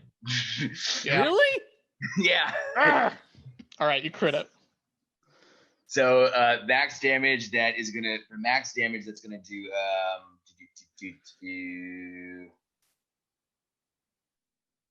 for the slashing, that's going to do the 13. And then it's going to do 6 slashing. Okay. And then it's going to do the 12. 12. All right. I will let you know that you have officially bloodied the doll. So the doll's past halfway. It's like, that really hurt. It's holding above. I'm going to squeeze the stuffing right out of you. It's the doll's turn. The doll's going to try to recharge its spooky ability. Can it get a disadvantage because it's grappled? No, it did Dang recharge it, but it does need to be free of your grapple to actually get away. So it's going to attempt to escape your grasp. So roll another contested check. It did not roll well. It rolled a 8. 18. So you're still holding on to it. Let go of me! Let go of me, you meanie! Ichabod, it's your turn. Advantage! Yes. Stab the shit out of this thing. 24. Yes. And I was gonna do that with my rapier. Yeah, I understand. You're not shooting an arrow. Ew. Boom. So that's Catch it like an apple. You know, I think the real final boss of this is going to be this doll. This is so ridiculous. Yeah. Truly, it's going to be this fucking doll. Like, Yeah. 31 points of this damage. doll. That's a lot of damage. Yeah. Okay. Halves to 16. Oh, wait a second. Yes. I'm so sorry. I rolled. Well, have my attention. I did not roll a crit, and I acted as though that was a crit. We're just gonna say it's a crit. Wait, it's a crit because it's grappled too, right? Yes. I want you to hit the doll. Okay, well I'm gonna do the same thing again then. Yeah, just keep hitting the doll. As long as you don't roll pathetically, I think you can do some damage against this doll. And I like the grappling idea. That was a good idea to hold on to it so it can't slip away. It's not going anywhere. 14. I'm not gonna let this thing go. Yeah, 14 hits. Oh, sweet. Stab. So It wanted to stab you. Now you're gonna stab it. How can it disappear if you're like looking at it? That doesn't let the magic happen. It's like a weeping angel. You can't be looking at it. I do want to make sure that I say that I accidentally did that critical damage last time, so my bad. I apologize. Yeah, you're fine. We'll make up for the previous crits I missed. Okay, that's fair. And then what was your second damage? That's gonna be 7 plus another 15 points of damage. Okay. Still alive. It's your turn now. So yeah, I'm just gonna take my 2 swings at it with the sword. Yeah, you're holding it in the hands, and you're just like, you loosen your grip a little bit so it slips out a little bit, and you hold it. You're like, I'm gonna make you look like Thomas. All right, so roll to hit. Thomas in the background's like, that's not very nice. That's not very nice. 16 to hit. Yes, I'll hit. That's gonna do 12 slashing damage and 10 fire damage. Okay. And then you get that again. That's 20 fire damage, right? Yeah, I'm keeping track. Okay. It's a lot of damage. And then it's so I rolled a natural 19. Do I get any sort of crit on that because it's grappled? I will let you know that this is the killing blows. Okay. Yeah. So you definitely got him. I would like to do some dramatic flair here for this killing blow. Go get him. I would like to pick it up. I want to rip off its legs. I would like to eat some of its stuffing, spit the stuffing back into its face, and then just spit a little bit of acid into my hand, and then just kind of smash the doll into it so it kind of like goes out into the acid and all that. You that. you hear it. It screams at first, then it looks disbelievingly at its ripped legs, and then it starts to scream again as you hit it, and it slowly gets gurgling as your acid fills its little doll lungs, and you killed the doll. Yes. I'm so proud of you. Thank God. A fun note for everybody at home: the doll appears in the rooms on a roll of it's a 1 through 4. It appeared in the rooms. So But you it's roll dead. you That's rolled so shitty. yeah, you rolled I think 2, 4, 3. It's great because it does different times every time it pops up too. Now we're done with this hallway. Because the third time really gets you Doll because is you're like, now oh, we're cool. dead, and that's what matters. What matters is that little fucker is dead. Yes, it's very dead. All right, so now we can go back into the hall. Yeah, we're done with this hallway. This hallway's done. There are 2 hallways remaining. This There's is the one- weirdest dungeon crawl ever. Yeah, there was one at like other end of the staircase, and then there's the one right next to the staircase that went right. Which one do you want to do? Let's go to the right, I guess. I chose that last time, and it was like an hour-long adventure. So I mean, Are you all right? We're gonna go right. So you're gonna around the corner, and ahead of you, you see another door. As you get closer, you can see more like, and this time he knows where it's coming from. There's like pulses of green in the walls that are coming past you, almost as though it's blood passing through veins. And you reach this door, and you hear something on the other side. You hear like a,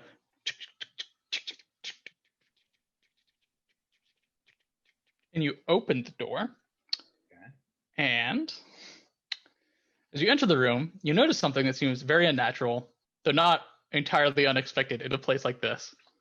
It is a skeleton, busy at work behind a writing desk, frantically writing notes and in a translucent ethereal ledger book and typing on an ethereal typewriter. So it looks up with you with empty eye sockets, and then you hear its jaw starts to move, kind of like, and then you hear, you are here! He has been waiting for you. You may proceed, Advisor Gertrude. And then as he says that, an ethereal apparition of that woman that you saw in the ballroom passes through you, looking, yes. You feel something evil and dark trespass through your bodies as the aspect of a dangerously beautiful woman with dark, deadly eyes walks through you, a smirk on her ghostly smile. She walks straight through the closed door on the other side of the room and disappears, while the skeleton clerk goes back to his duties. Just like clack, clack, clack, clack, clack, clack. And this room itself is the general's clerk. This is the clerk's office, where a writing desk sits in the southwestern corner with a single door on the eastern wall. Behind the desk, a skeleton is busy writing, yes. And then we talked about, yep. So there's another door on the other side, past it, which the ladies seem to have gone into. Going through. And, okay, so you pass by the skeleton. And Yeah, the skeleton, I'm gonna. Does the skeleton look like it have any ill intentions, anything like that at all? it doesn't notice you. It's just like working. it's working on the ghost book. I'm gonna leave it be. Okay. I'm gonna give an indication that I'm coming for whatever. You know, he's actually written several tomes. He's a ghostwriter. I'm gonna snort a little bit of acid at Ichabod's foot and just like, try me. Fucking Okay, and then going through the door. Yeah, as you pass by, you kind of hear the skeleton under his voice, like, that was a good one. I'm gonna point at the skeleton and be like, and I will come for you too. Yeah, come and get me. And it goes back to writing. Go through the door. You Okay. know what? Actually, I don't want. I still don't want to. You still don't want to mess with the skeleton. Not All right. worth it. It's not worth it. Is that where that we're better than this? I want to get whatever is on the other side of the door that is causing this, and end this thing. And the skeleton is just. Yes. So as you open this door, a long bench stretches the northern wall of this extended, what seems to be waiting room. On the southern wall, 2 large oak doors stand closed. A tree is carved upon the door with leaves, carved at the end of each branch, saying the name of each general that has served and lived within the manor, including their years of servitude. The generals' names appear from the earliest at the top to those later down. The last name on the tree says General Oscar Montharthus. Montharthus. There are no more. As you look around the room, it appears empty at first.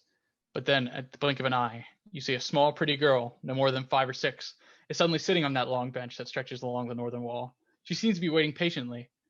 The dark and deadly woman appears in the room, smiles at the child, and offers her a child's doll. The girl smiles joy as the woman evaporates.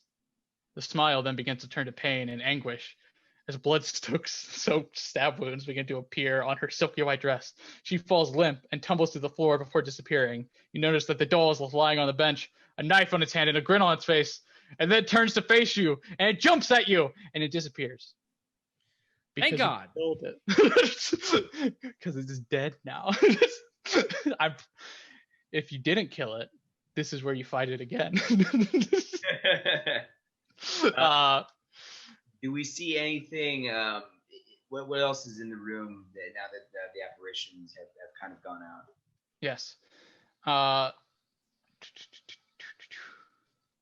The only thing in this room besides that long bench is the double doors that lead into the next room and a window that peers outside. This is just a large waiting room, it looks like, before the general's office. I'm going to do a shout out. Is this your legacy? And I'm going to set the door on fire with my sword. The one in front of you, the double doors with the oak? The one that has all the generals' names. All right. So that's the one across from you, the double doors that enter into the office. So okay. you cut into it, but it's not burning. Fuck. I walk up and slowly open the door and just stare at him. As you you slam into it, it doesn't burn, and then your sword glows green for a second and goes out. All right, I'm gonna relight my sword again. Be like, okay, some other time. I'm gonna point at some other time. And I'm so mad at you. You don't get off that easy. All right. So you open the door. And you walk inside, and as you walk inside, the door slams behind you. Of course. Yes, of course. As soon as you hear the door slam from behind, a great gust of wind blasts from around you, sending dust, paper, and curtains flying around the room. This is an office. Piles of rotting corpses litter the creaky wooden floor. And then you see him on the ceiling, a shell of a man, shriveled, tortured, and used. His body and arms semi-molded into the blackened muck that replaces the ceiling. Slimy black veins creep through his flesh, pinning him to the ceiling, as though the vines expand into drooling suckers that feed from his life force. A glow of green hue emanates from the chest, where there's a green emerald inside him, spewing out evil energies into the mansion, distributing the feed to all the areas living in the building. The most potent of these green energies flows directly into a lifeless body with its head flung over the back of a wooden chair in front of you. As you peer in, what is this dead body?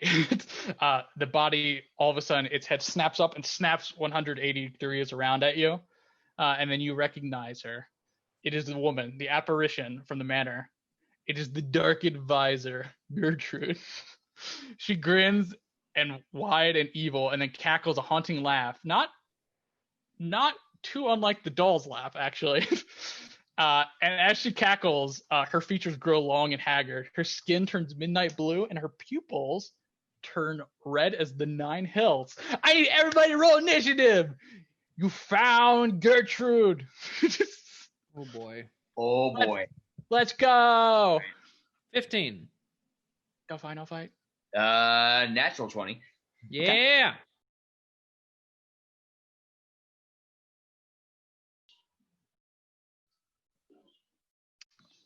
Hi everyone, it's me again, Andrew, or Jackson, or whoever's looking at this recording.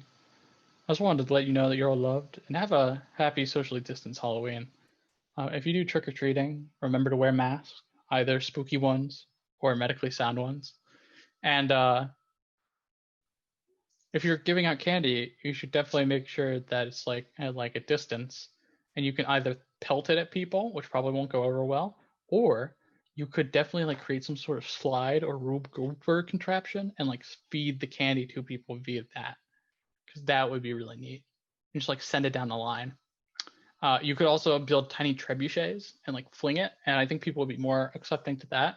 You would also leave it in a bowl and then stare at people as they come by, just to really judge them. Make sure they don't take more than one piece. I would not recommend getting together with your neighbors, and I would not recommend going to any Halloween parties. I know social distancing sucks. I have been outside of work, not seeing anybody in person for about 8 months now, outside family, who I live with. But you can do it, and I believe in you. You can definitely get through this together. Just remember to wear a mask and be socially distanced. Have a happy Halloween, and remember to sacrifice a goat, and then pray to the pale king in yellow, and you'll be fine. Yeah. All right. I'm gonna go back to looking at Reddit on my phone and thinking about fantasy football pickups. Okay, bye. Hi, welcome back. I literally stood off screen to watch you finish that. Yes. Do you mind if I clip that out? Yeah, that's fine. Because I want to put it on Facebook. No, absolutely. Give like a big old breakdown. No, I loved that. That was great. That too, and that was very good, Bishop. I'm glad you all liked it. Evidently, Andrew's been doing this like every game when we go to the bathroom. Because there's usually a break, and I always go to the bathroom beforehand. And because whenever I DM, I'm not drinking anything, at least not like as much as I would if I was just sitting there. So oftentimes I don't need to go to the bathroom. I just like kind of just me, just me left. It's like, yeah, let's just talk to everybody, you know. Just send a little word out there for the folks. Let's pull it back. So we're versus spooky Gertrude. She's a hag, you guys. She's an ancient night hag, and she's gonna eat your face. Is her idea. So we had a 20, and then we had a 15. So she will go first. Damn it. She's going to. It's like, I'm so glad. There's fresh blood. You killed my doll, and now I'm going to kill you. And then she reaches out her like gnarled, warty hand, and you see like 3 look like wisp, and they shoot out around the room, and they hit 3 corpses, which then rise and turn to face you. And she has summoned 3 ghouls. So she does that, and then orders like attack, and then the ghouls start running over towards you. So that will be how this fight starts. We have let me see the layout of this office to give you a better idea of what we're looking at here. So it is, as you entered the office, the desk that she was sitting at was on the office itself is kind of it's a rectangle with half a circle at the top. Kind of looks like the White House outline if you're facing it. If that makes sense. Yeah. So like there's a balcony like with windows that look out that are all drawn right now. The ceiling is made of black, icky tar like substance. It's flowing necrotic energy from some kind of crystal embedded in this guy's chest. To the right, you can see what looks to be a bed. Like a king-size bed that was presumably the general's at some point. On the left, there's some shelving and piles of dead bodies. Just dead bodies and corpses littered all around this room. Like this room is covered in gore and pus and feces and tar, and it's a terrible room to be in. It's not a good room. And now we've got her on the opposite side. Nearby the desk is where she was, and now we have 3 ghouls that are like kind of coming from each one of the other corners of the room towards you all, and you all are standing in the doorway. So first we're gonna have Damon. DM. Yeah. All right, let me read this really quickly. I'm thinking of using that channel divinity for control undead for the ghouls. Yes, they are a challenge level which you can control if you want to try to grab one. All right. As an extra confirmation. All right, so the target must make a wisdom saving throw. On a failed save, the target must obey the paladin's commands for the next 24 hours until uses channel divinity option again. Yes. What is your save? So it needs to beat my wisdom save. Yeah. What's your wisdom save? Or your spell save DC? My spell save. Okay. Yeah. That is 14. Oh, well, it rolled a 12. So you're like, not so fast, and you turn and you like wrest control of one of the ghouls ethereally, and now you've got one of the ghouls on your side. Attack for your new master. Who do you want the ghoul to attack? I want the ghoul to attack the hag. Okay. It's like sicker. and just like. And that was my action. Do I have my extra attack available or no? Yeah. Okay. And if anybody ever watches this and like, that's not how you play the game. Hey, shut up. We play the game when we want to play the game. I'm here. Yeah. I'm doing like a full motion. His game, his rules. You don't have to follow the rule book. The rule book is the DM said, and what the DM said is more important than the rule. It'll be my second Pirates of the Caribbean reference, but it's they're not rules, they're just guidelines. Yes. Basically. Vague suggestions. If you never know what to do, then you can reference them, but if you know what you want, then just do what you want. Just do that. Yeah, so I will all right, so I've got that one ghoul attacking the hag, and then I'm gonna attack one of the other ghouls. Okay. Whichever ghoul is closest and is not the ghoul that I control. Yes. So we'll just say another one is making its way across the room at you. And that's gonna be a 18 to hit. Oh yeah, that hits. It's gonna do 12 slashing damage. Okay. And then it's gonna, for the fire damage, that's gonna do 8 fire damage. You have killed another ghoul. Kill her! Yeah. All right. Would you like to move at all now that you have decapitated the ghoul? I think I'm good. Yeah, you've made your point. Ichabod, it's your turn. Okay, so logistically, he killed the one that was like right next to him. Yeah. So there's one coming at you now. So I would like to run to the opposite side of Damon. Mm-hmm. So he is between me and the one that's trying to get me. I'm going to use my insightful fighting to use a bonus action. So I'm going to make an insight check against their deception. And I'm going to do this against the hag. Against the hag? Yes. Oh.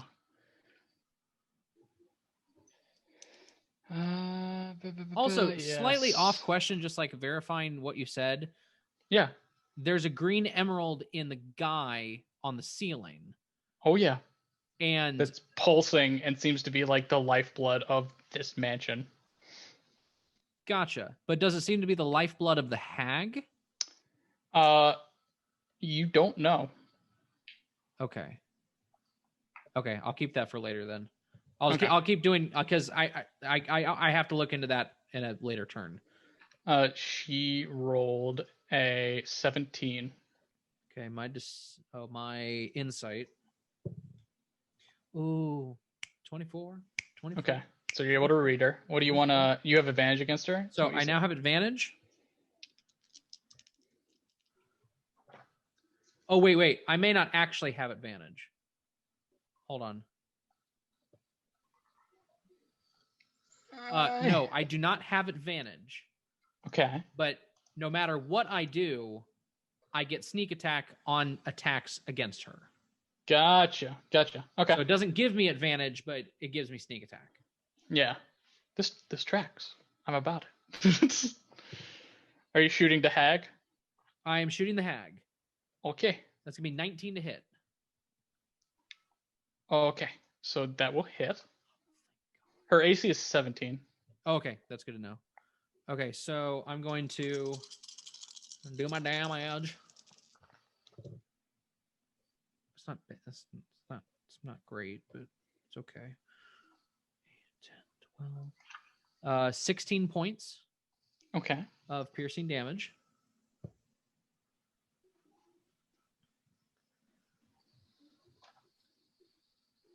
And that is it for me. Okay. So I'll let you know that she is a magical being, and as you shoot her, she has resistance to non-magical things. So like you shoot her and she like snaps it off. She laughs at you. Yeah. she absolutely laughs at you. I'm It's trying like, my best. you have to bring better weapons than that to beat me, dearie. Throws the arrow away. It is now the hag. No, it's the ghoul's turn. So the one ghoul is gonna run over and attack the hag. That's what that ghoul's gonna do, and he's gonna roll. Yeah. He's going to hit. It's Boy. like, yeah, he's above a 20. Rolled a better attack than I did. Wait a second.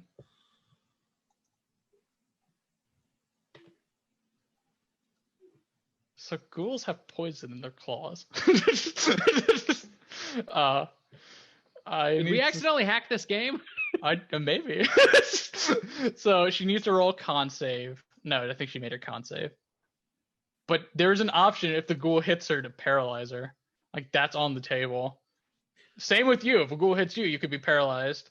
But Would that technically be Damon who decides that? what? No, it's a skill check. So if the creature gets hit, they need to make a saving throw, which she just did. She made a 15. And if they don't make the saving throw, then they're paralyzed, unless they're an elf or elfkin. For some reason, they're immune. Oh, so she actually made the save. Yes. Gotcha. Okay. She did, however, get hit by the clawed ghoul, and that's going to deal some damage. It's going to deal 8 damage, but it's not reduced because it's technically like a natural magical substance. Yeah. Okay. So and now we got one. One was going after the ranger man, but he left. So now you're the closest target, Damon. So it's gonna run over to you and try to nibble on you. And gonna give you a cut. It's not gonna cut you. It's gonna bounce off your armor, because you're too thick. You're too thick for this ghoul. You're dummy thick. It wanted to get you, but then Dragon scales make me dummy thick. Yeah, I was trying to claw this dragonborn, but he was too dummy thick, and the clap of his scales made it so I couldn't get my claws in. You possessed my buddy? Like, oh my gosh, that is like one of my favorite things ever. Oh, I love that meme. It's like one of my favorite memes. Does it multi-tag or does it just do the one? No, it's just the one. That's right. It tries to claw you, and then if you're immobilized, then it tries to eat you. Because it doesn't want you to fight back while it eats you. Oh, wow. Yeah, ghouls are nothing to fuck with. So it's the hag's turn. The hag's got one in front of her, and then you all across the room. She's like, I've had enough of this. And she's going to cast Magic Missile. But she's got a special Magic Missile. Oh, no. So she's going to hit each one of you. She's going to hit you, Mr. Damon, for 4 damage. She's going to hit you, Mr. Ichabod, for 2 damage. And then she's going to hit the ghoul in front of her for 5 damage. And as she does it, like, she shoots out these like green tendrils that smack you, and you can feel necrotic damage as you can see your life essence like sucked back into her hand, and you can see her regenerate slightly. damn. BS. She's sucking your life. Okay. She's going to do that. She's like, and now you get out of my way. And she's going to attack this ghoul in front of her with, what does she have? She has claws. And she's going to attack this ghoul. And she's going to hit, and then she's going to do how much damage? Well, I will tell you. 54. This is my favorite conversation, the one I have with myself. Yeah. She's gonna deal 15 damage to the ghoul, who is not dead, but is very close to being dead. Good for him. Dead again. She doesn't absorb life off that one though. She just hit it. Yeah. Yeah. It's like, all right. It's like, you have to do better than turning my minions against me. Hee hee hee. And she just, I guess she rhymes. It's her thing. And now we're gonna go to Damon, because Damon rolled higher. Is that right? Am I crazy? Yes. Damon. So can I? So what I'm thinking here is I'm gonna do my last first level spell, Okay. and then I'm gonna do an extra attack and hit her with a sword. Yeah. So to get over to her, you're gonna have to pass by the school that's in your face. Actually, can I cast the spell on her and then use my extra attack on the ghoul? That's fine. Okay. What's the spell? Spell is inflict wounds.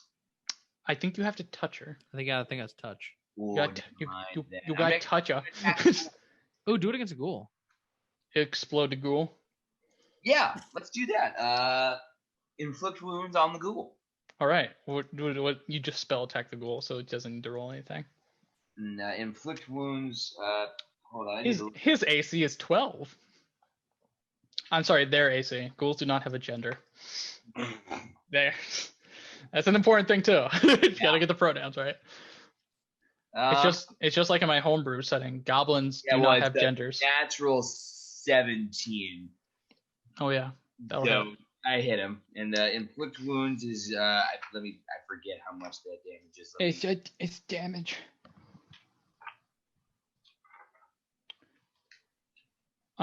It's what is it? Is it like 2d8, or is it something like that? Something like that. My heart says 2d8, but that's literally off the top of my head. And necrotic damage. 3d10. That's so much damage. I was way off. Hell yeah, dude! Wow. Explode him. Oh yeah. I love exploding zombies. And that's gonna do 25 damage. Thing's dead. Explodes. And then I'm gonna use my extra attack on her. Yeah, you'll run over to her like, and now you're with your ghoul friend. You're over there teaming up. Let's get him, buddy. God damn it, I can't make there's no way. You're gonna take him to ghoul school. Right, Scooby-Doo in the ghoul school. To hit the hag. Oh yeah, she's hit. All right, so that's gonna do. She ain't gonna resist this either. Ain't about that.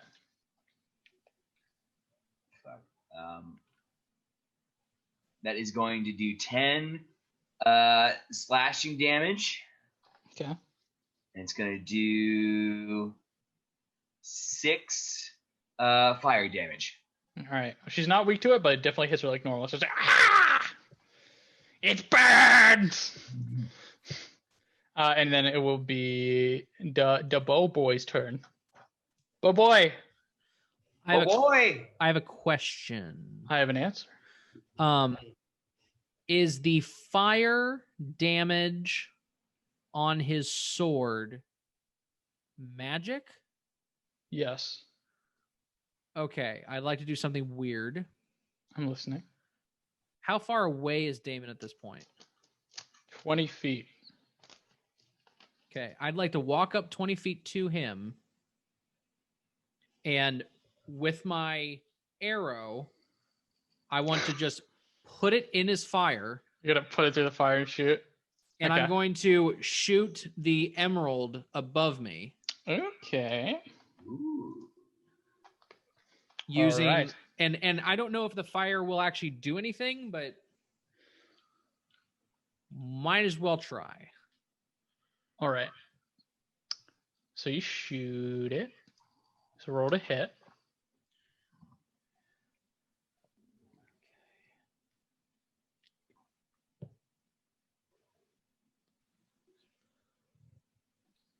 Could be a 14. Okay, that hits. I roll damage. Okay. I'm gonna look This is at. a really stupid idea. question, and I'm sure that this is going to be not something you want me to do. What's up? Because she is powered by the life force from the emerald, does that mean I get sneak attack against the emerald? No. Okay. The emerald's its That's what I own thought. special I just thing. want to double check. Because that would be cool. Okay, so How much damage are you doing? I'm super curious. 10. I got a max Okay. roll. Okay. I'm gonna say the fire's not doing extra damage, but that's fine. But because you've lit it on fire, it will count as magical. Sure. I need everybody to roll a Constitution save. Oh crap. Sorry guys. I'm not gonna be frightened, am I? No. Damn. It'd be something far worse. Hey. 16. Nice. Okay. That is a 17 for me. Okay. So you both make it. So the ghoul and the hag also need to make saves, and they both failed. Everyone in the room, you shoot it, and as you do it, you can see like all the green veins like flare for a second, and then like you can feel this great suction as your life force is being like drawn from your body. Everyone in the room gets the emerald is like absorbing life essence to try to recuperate itself. You both take 5, and the hag and the ghoul take 10, which kills the ghoul. Oh, So your ghoul buddy shrivels even more than it was before in its desecrated corpse. But the hag loses 10 HP. She's like, as the emerald sucks life out of her. Yeah. I still have my bonus action. You do. I'd like to take my healing potion now. You pop your healing potion. Yes, that's fine. Also, what I do 4d4 plus 4. Correct. What I do for healing potions is it's a bonus action to use on yourself, and then it's a primary action to use on somebody else. That makes sense. Okay. Yep. That's how I roll with my healing potions. Because otherwise, like, I never want to waste a turn to just pop a healing 14 potion. points. Yeah, it makes sense to me. Yeah. Nice. Okay. Would you like to move at all? Back. Okay. Walk away. Actually, do you want to get up on her? You're gonna do some flanking action? yeah. All right. You get up behind her. Can I do that? Yeah. You can get Okay. behind her. I'll work with All that. right. So now you are flanking the hag. The hag is going to. She's like, I see you think you've got me cornered. She looks at you. Damien's like, I don't like the look of that sword of yours. I don't like the look of you either. And she's going to cast a spell. How does this one work? Says me, who has it pulled up. No. She's making an attack against you. I keep asking this. What's your AC? 18. 18. She's going to hit. She's not going to crit. She's going to hit with a 20. Not 4, 3. Yikes. She's going to hit you with a ray of enfeeblement. Oh, pardon? Oops. Yes. So she's going to cast ray of enfeeblement against you. A black beam of enervating energy springs from your finger towards a creature within range. Make a spell attack on the hit. The target deals only half damage with that weapon's attacks until the spell ends. It's a concentration spell, and it lasts for up to a minute. So she's linked that with you, and while she's doing that, she's going to turn and claw at the little guy behind her. It's like, I see you back there. Hey, things could be a lot worse. Your AC is 15, is that correct? Yeah. Well, I'm telling Damon that could be a lot worse. Yeah. I will when it gets to my turn. So she's gonna hit you Uh-huh. for a sizable amount of damage. Cool. She rolled very well. Maybe that was a claw. This is one of her claws. Yes. Okay. She's gonna hit you for a nice amount of damage. She's gonna hit you for where the fuck is it? There it is. 19 damage. Uncanny dodge. Nice. So 10 damage. She claws at you, but you dodge out of the way. It's like, you're slippery. That hurt. And it will be now Damien's turn. Advantage! So in order to break this concentration that is upon my sword, do I just need to hurt her, or She needs to take damage and fail on a con save, right?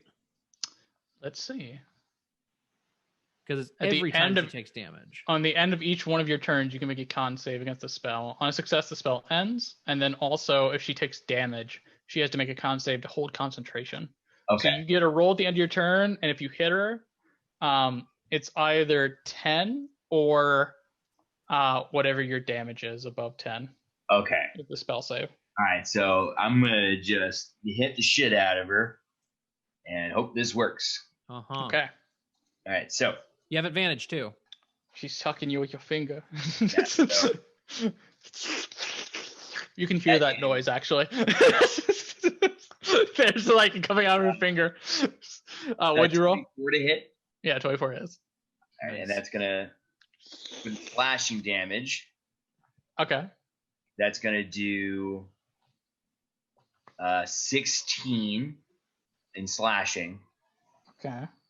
and then that's gonna be a 8 in fire damage. So the slashing gets halved, but the fire doesn't, because the fire is not based off your strength skill. Ooh. Oh, Yeah. wow. So yes. So you'll deal 16. And Con save? She needs to make a con save, and the number to beat is 16. She makes it. She rolls a 17. all right, let's do that. She has pretty good con. This lady does. Still, that's a pretty decent size of damage. Oh yeah, I mean that's halved, right? Well, the Yeah. slash is halved, but otherwise, if it's 24, Jesus fucking Christ! I'll be honest, it's a free. It's like she does things, but Raven Fieldman IRL is a trash spell. It's really Yeah. bad because there's so many opportunities to save. It's like inflict. All right, meta note. It's like inflict curse or any diseases. Yeah. Like there's either the diseases are totally worthless and you can overcome it in like a turn, or you fucking die. Because I'm thinking there's like a disease that you're like rotting, but you can get rid of it if you make like 2 con saves. And then there's another disease that once you get it, unless you like get a greater restoration spell on you, you have a chest burster kill you. So like, there's no middle ground. Make diseases fun. I want sickness to be a thing. Okay, I digress. What'd you roll to hit her? The dirty 20. Dirty 20. Okay. The dirty 20. That hits. Naughty 20. That kind of 20. So yeah, that's gonna do. I'm sorry. That's gonna do. I can do math.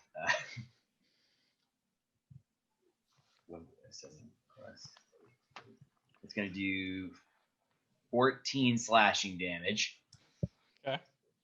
That's gonna do an 11 fire damage. Oh, the big numbers. Okay. Let's see if she makes that one. And Be an 18. She does. She rolled a You 16.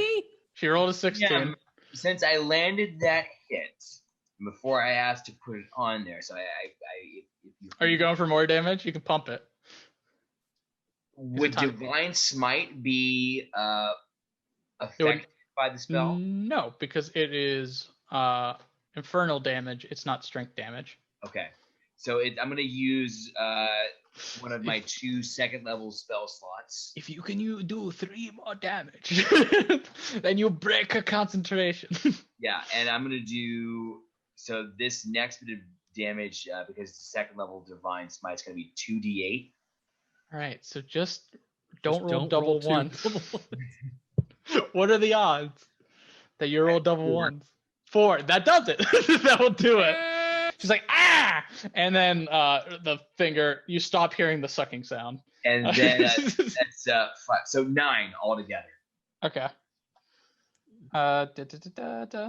So 18. Okay. All right, that is a sizable amount of damage. All right, it is. You cut her real good. She stopped sucking on you with the black magic juice, and now it's her turn. Oh, I thought she did the ray of enfeeblement. No, 'cause you've already attacked her, haven't? No, you haven't attacked her yet. Your turn. No. Okay, go get it. There's just so much damage. I was like, surely it's her turn now. Surely her turn, right? Because they broke the concentration. And... All right, I'm gonna grab my rapier and stab. Yes, stab. And it's with advantage. Yes. And even if I hit, it's gonna be sneak attack anyway. Correct, because you have the thing on her. The hunter's mark, but not hunter's mark that I don't know what's called, but you have it on her. It's called insightful fighting. Insightful fighting. So She has a with really good advantage- deception too, so good job rolling through it. She has a +7 deception. Jesus. Yeah, because her whole thing is she shapeshifts and she lies to people That's a 25 to hit. and eats their dreams. Yeah, you got her. All right, so that's gonna be 1d8. She's like Morty in the second generation of Pokemon and the Gengar that Morty has. How about that, millennials? Get that one? That's gonna be 19 damage, Everybody with me? Okay, 19 damage. and I'm gonna do it again with my bonus Okay. action. And I'm gonna do it again! Go back. I'm like, get her! Do you get advantage on the second one with flanking, or do you only get it once? Yeah, it's advantage. But this is with your offhand, correct? Or do you have multi-attack? I do not have multi-attack. But you have an offhand. I do have an offhand. Okay, dagger time. Dagger. Dagger in the shoot. That's gonna be that does not hit. Okay. Yeah, that's not even close. We got a good first hit, though. She is upset. That's what matters. She's upset with you. I'm just gonna say I did an unarmed strike and made it because it is 0. I slap. I punch her and I go, ah. Ow. Fuck, your skin is hard. It's like, I know. Like I forgot to like. You have to put your hand around your thumb, but I didn't. You, like, jammed your finger. Like, yeah. Ow, fuck. okay. So it's My her hand's turn. asleep. Why is that? It's her turn. She's like, you're crowding me. Leave. She's going to sink into a black puddle on the floor. And she's going to shift. Attack of opportunity. Doesn't provoke attacks because she's a puddle of Shoot. but she'll shift essentially to the opposite side of the room. She'll pop back up. She says, leave me alone. I'll have your souls to add to the bag. And then she's going to reach out again. And much like before, 3 wisp will hover in her hand. And she's going to summon 3 ghouls on her side of the room. But this time, she's like, protect me, dearies. She's using them as a meat shield. All right, that would be her turn. Did they count as cover? Yes. Damn. All right. She's got a shield wall of ghouls. That's amazing. So it will be 3 of them? Damon. Yeah, there's 3 of them. Okay.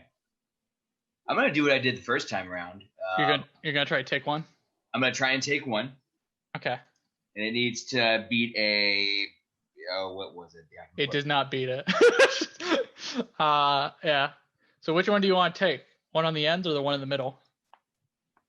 I want to do the one. I want to do the one that's on the right, Okay.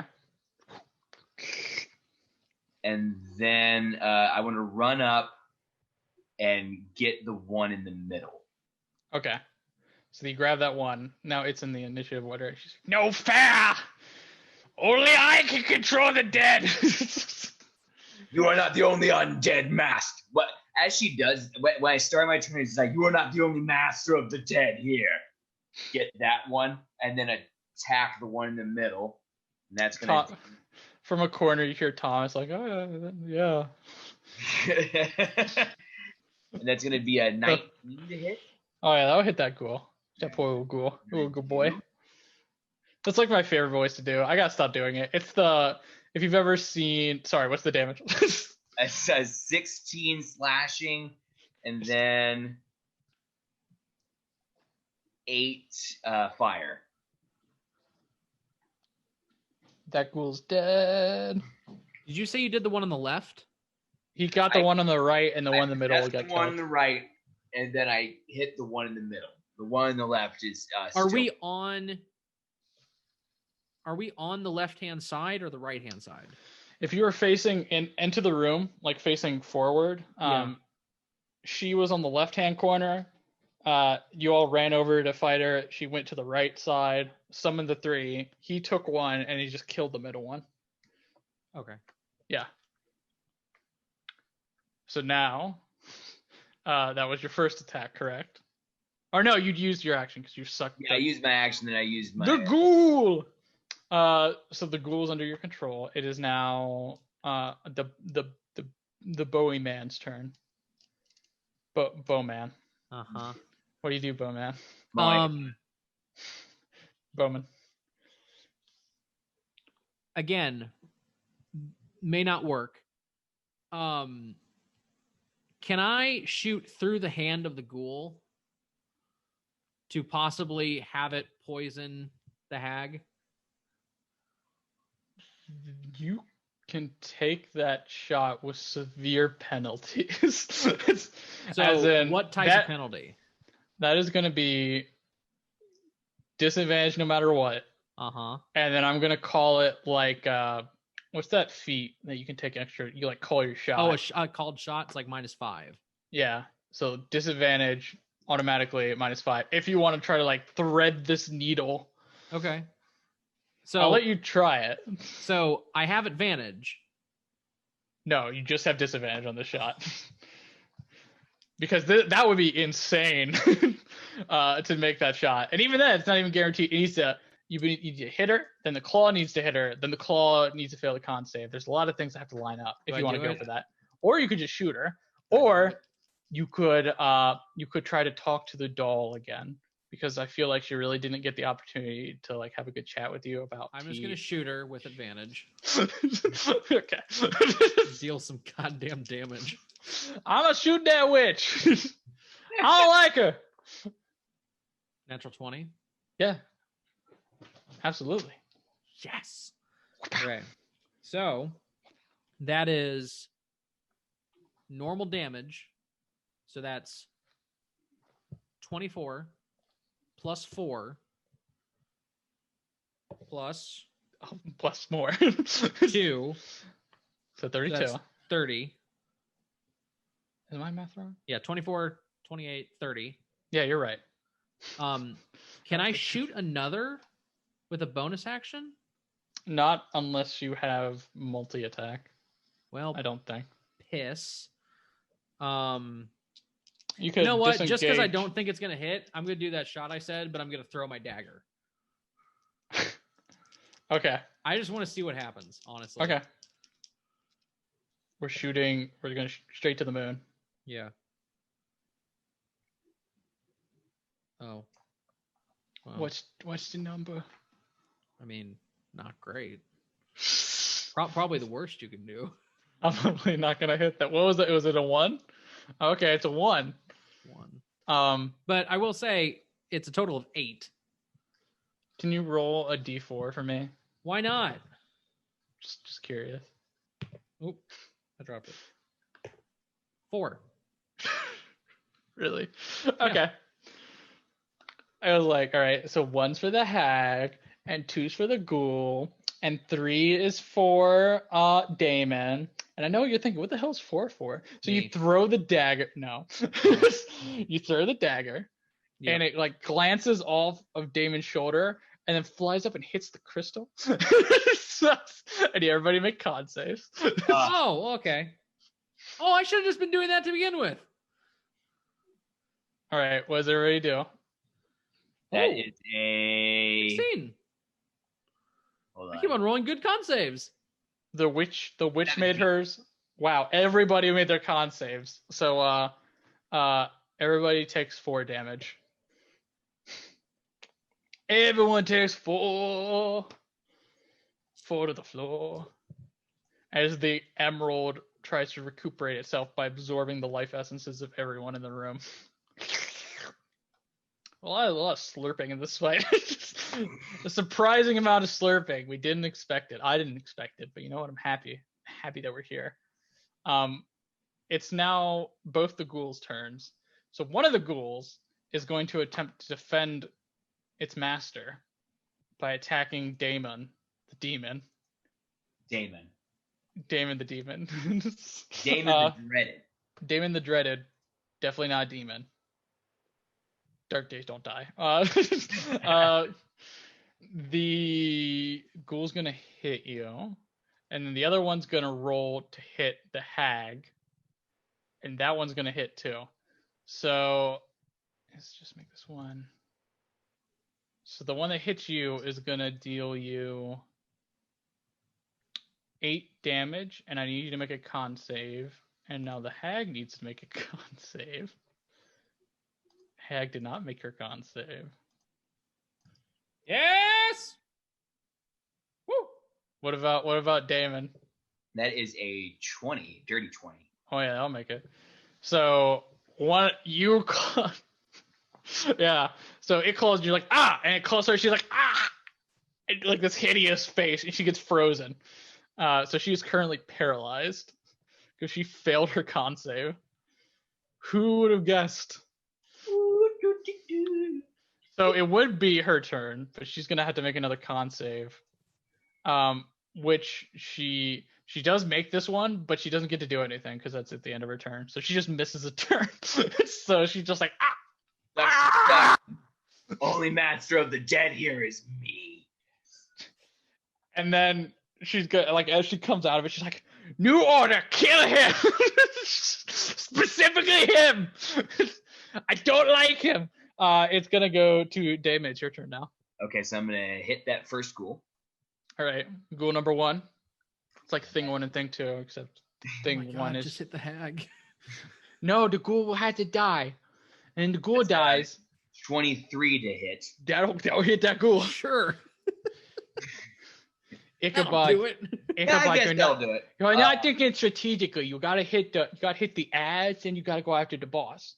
That's how this works. Because the ad can paralyze you. I'm doing for anyone who's wondering, I got cut off earlier because I was doing your damage. I'm doing the voice from if anybody has seen Dedicated Wham, it's one of my favorite videos. I love it so much. Have you seen it? Yes. It's the kid going up like, I just want to know how much Dedicated Wham. I just want to know how much you're getting paid for. Dedicated Wham. Kills me. Anyways. Okay. Yes, damage. It's 13 slashing damage and 5 fire damage. Okay. Is it still up? Yeah, Haggis, or no, that ghoul is still up, barely. Ghoul is still up barely. Yes.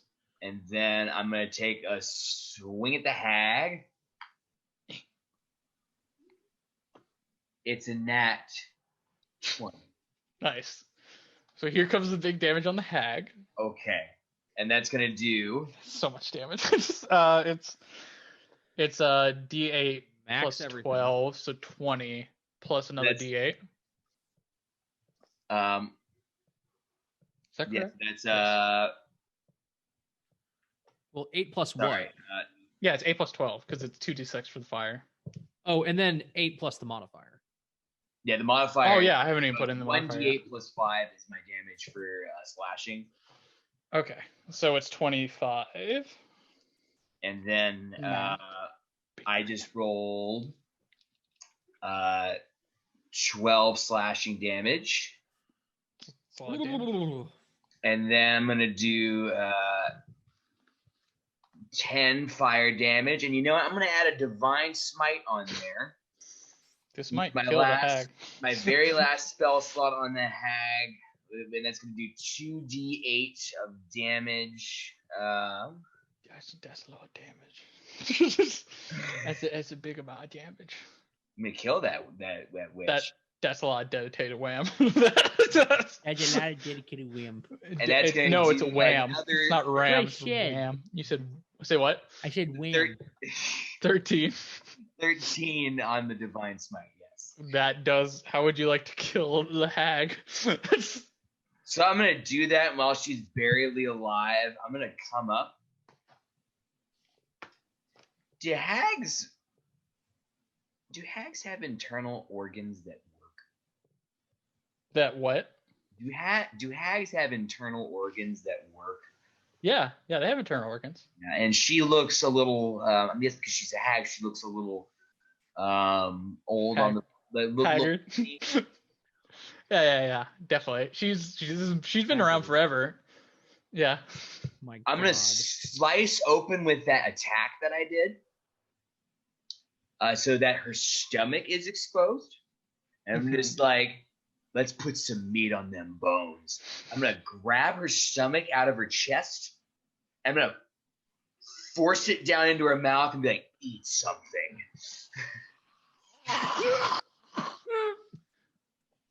Hey, Jackson. Yeah. Don't show Jeff this episode. Yeah. Jeff is not going to enjoy this. We have a friend that doesn't like gore. Don't bring him to this episode. I love fucking around with gore. It's super fun. Yeah. Hey, man, it's lawful evil, and yeah, she's fucking dead. You've killed her, and with that, the ghouls, not the one you're commanding, but the other one, just like and like fades to ash as she dies, no longer bound by her will.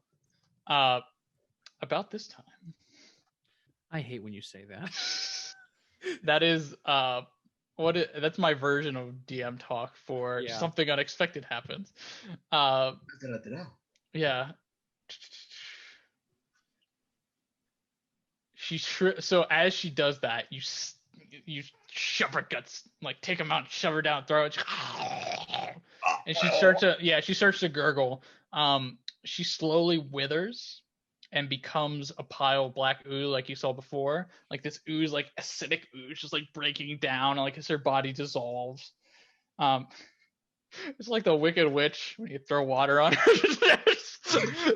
Except instead of water, you ripped out her guts and you shoved it down her throat, and then she dissolves. And as she dissolves, you can see that the blackness in the room begins to dissolve too. And after a moment, the black vines wither away and die on the ceiling as well. And they wither towards this figure that is got the emerald inside, and they wither up, and then the body like slowly like peels off one side and then falls down and lands on its back with a and you can hear as it lands, Ichabod is right next to it because of the location he was in. And you go over and you can see it is the face of that scowling man, but horribly mutilated and shriveled and disfigured from time and being used like this. You hear him breathe shallowly as he looks over and smiles at you and whispers, "Thank you." And then he too disintegrates into a pile of ash. The only thing remaining is a bright green emerald lying on the ground where he once was. All right. So what do y'all do now? I'm gonna go grab the bag of holding from Damon and slowly like try to scoot it into the bag of holding and like try to get it in without touching it. Okay. So you can do that. You'll pop I'll tell you what it is later. Damon, you notice as the pile of ooze dissolves in front of you, this one leaves behind some things too.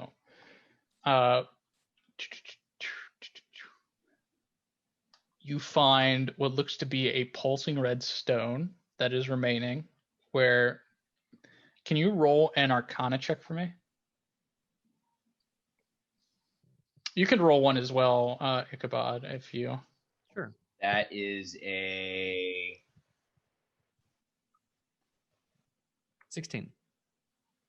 15. Okay. So you're closer, Damon. So you'll see it first, and you know what it is. That is the hag's heart stone. Essentially, they can carry their hearts outside of their body for safekeeping, kind of like a phylactery. That is the heart stone. And then you also see another thing. You see a small, what looks to be patch bag that just has like a very negative aura around it. And you know this as well. This is the hag's soul bag. And as you pick it up, you sense the presence of many souls that have escaped, but there's still one remaining. It is Thomas's soul. Is currently trapped within this bag. So you have Thomas's soul. You had his soul from the beginning. Yeah, you always had it. He didn't know it, but you know. So yeah. So you get that. Ichabod sweeps up that emerald. And as you're coming to grips with this, you start to feel shaking. And it like grows louder. It's almost like an earthquake. And you look around and like pieces of the roof are starting to like crumble and fall. You see things are like falling off desk. It looks like the building's collapsing. Jumping out the window. Get out of there. You're jumping out the window. All right. I'm gonna follow him out. I like this. This is an orientated plan. Can you both make acrobatics checks for me? +7 with advantage. Go nuts. That is a 19. Oh my goodness. Dirty 20. Yeah, you guys are. It's just like an action, like a cop scene where the building is exploding.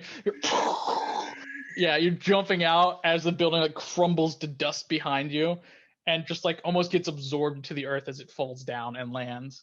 And as you turn around, you can see the wind just pick up and carry away what is remaining of the manor.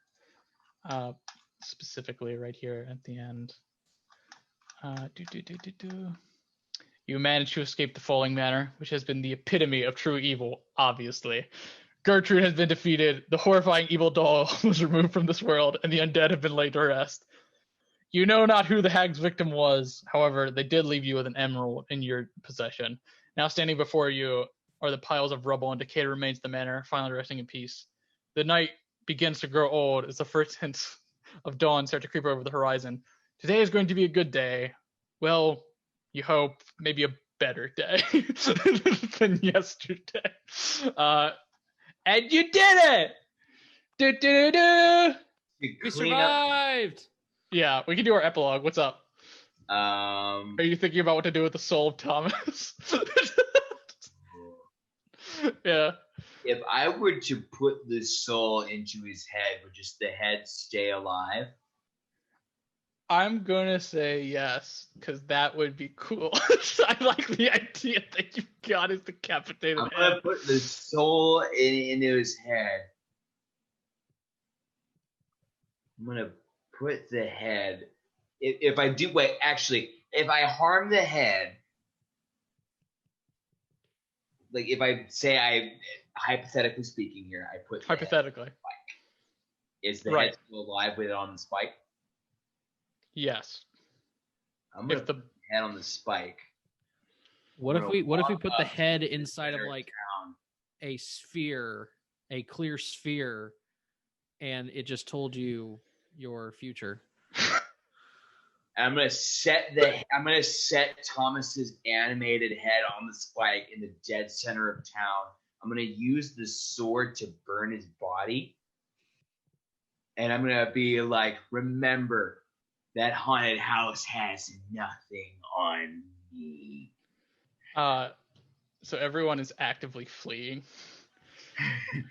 They are terrified. All the children are gone. Yes! Yeah. Everybody's leaving. A couple of people are panicking. Houses are on fire. This is just like chaos.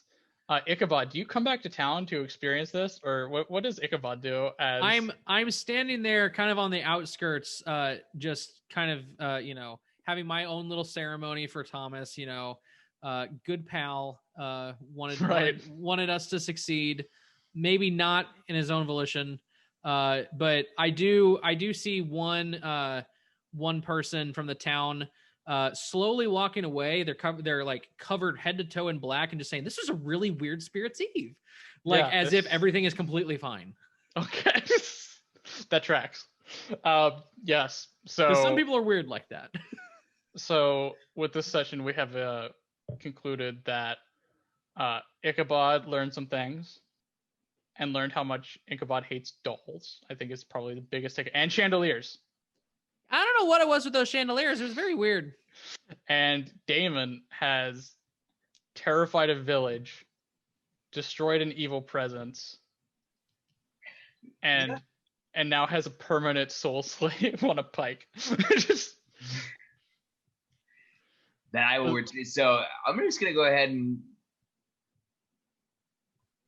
I'm gonna ask a question here. If I were to like roll back into a town, would the authorities come for me at all? Like, there aren't any authorities specifically at this town. If you continue, I'm assuming eventually this will be reported. Yeah. But it will probably be a couple of days before word reaches the guard, and then a couple more days before the guard mobilizes to come out. Yeah. So you probably have a couple days to fuck around if you just want to like terrorize the town. Before I leave, I'm gonna use the sword to create a mark of Tiamat on the tallest building, and I'm just gonna put on below it. I'm gonna mark both in common and draconic. Beware Daemon the Dreaded, and then leave. As you walk away, you feel presence, and you look downward because obviously you're not looking skyward, you're looking downward, and you can feel the gaze of Tiamat from below in the Nine Hells looking at you.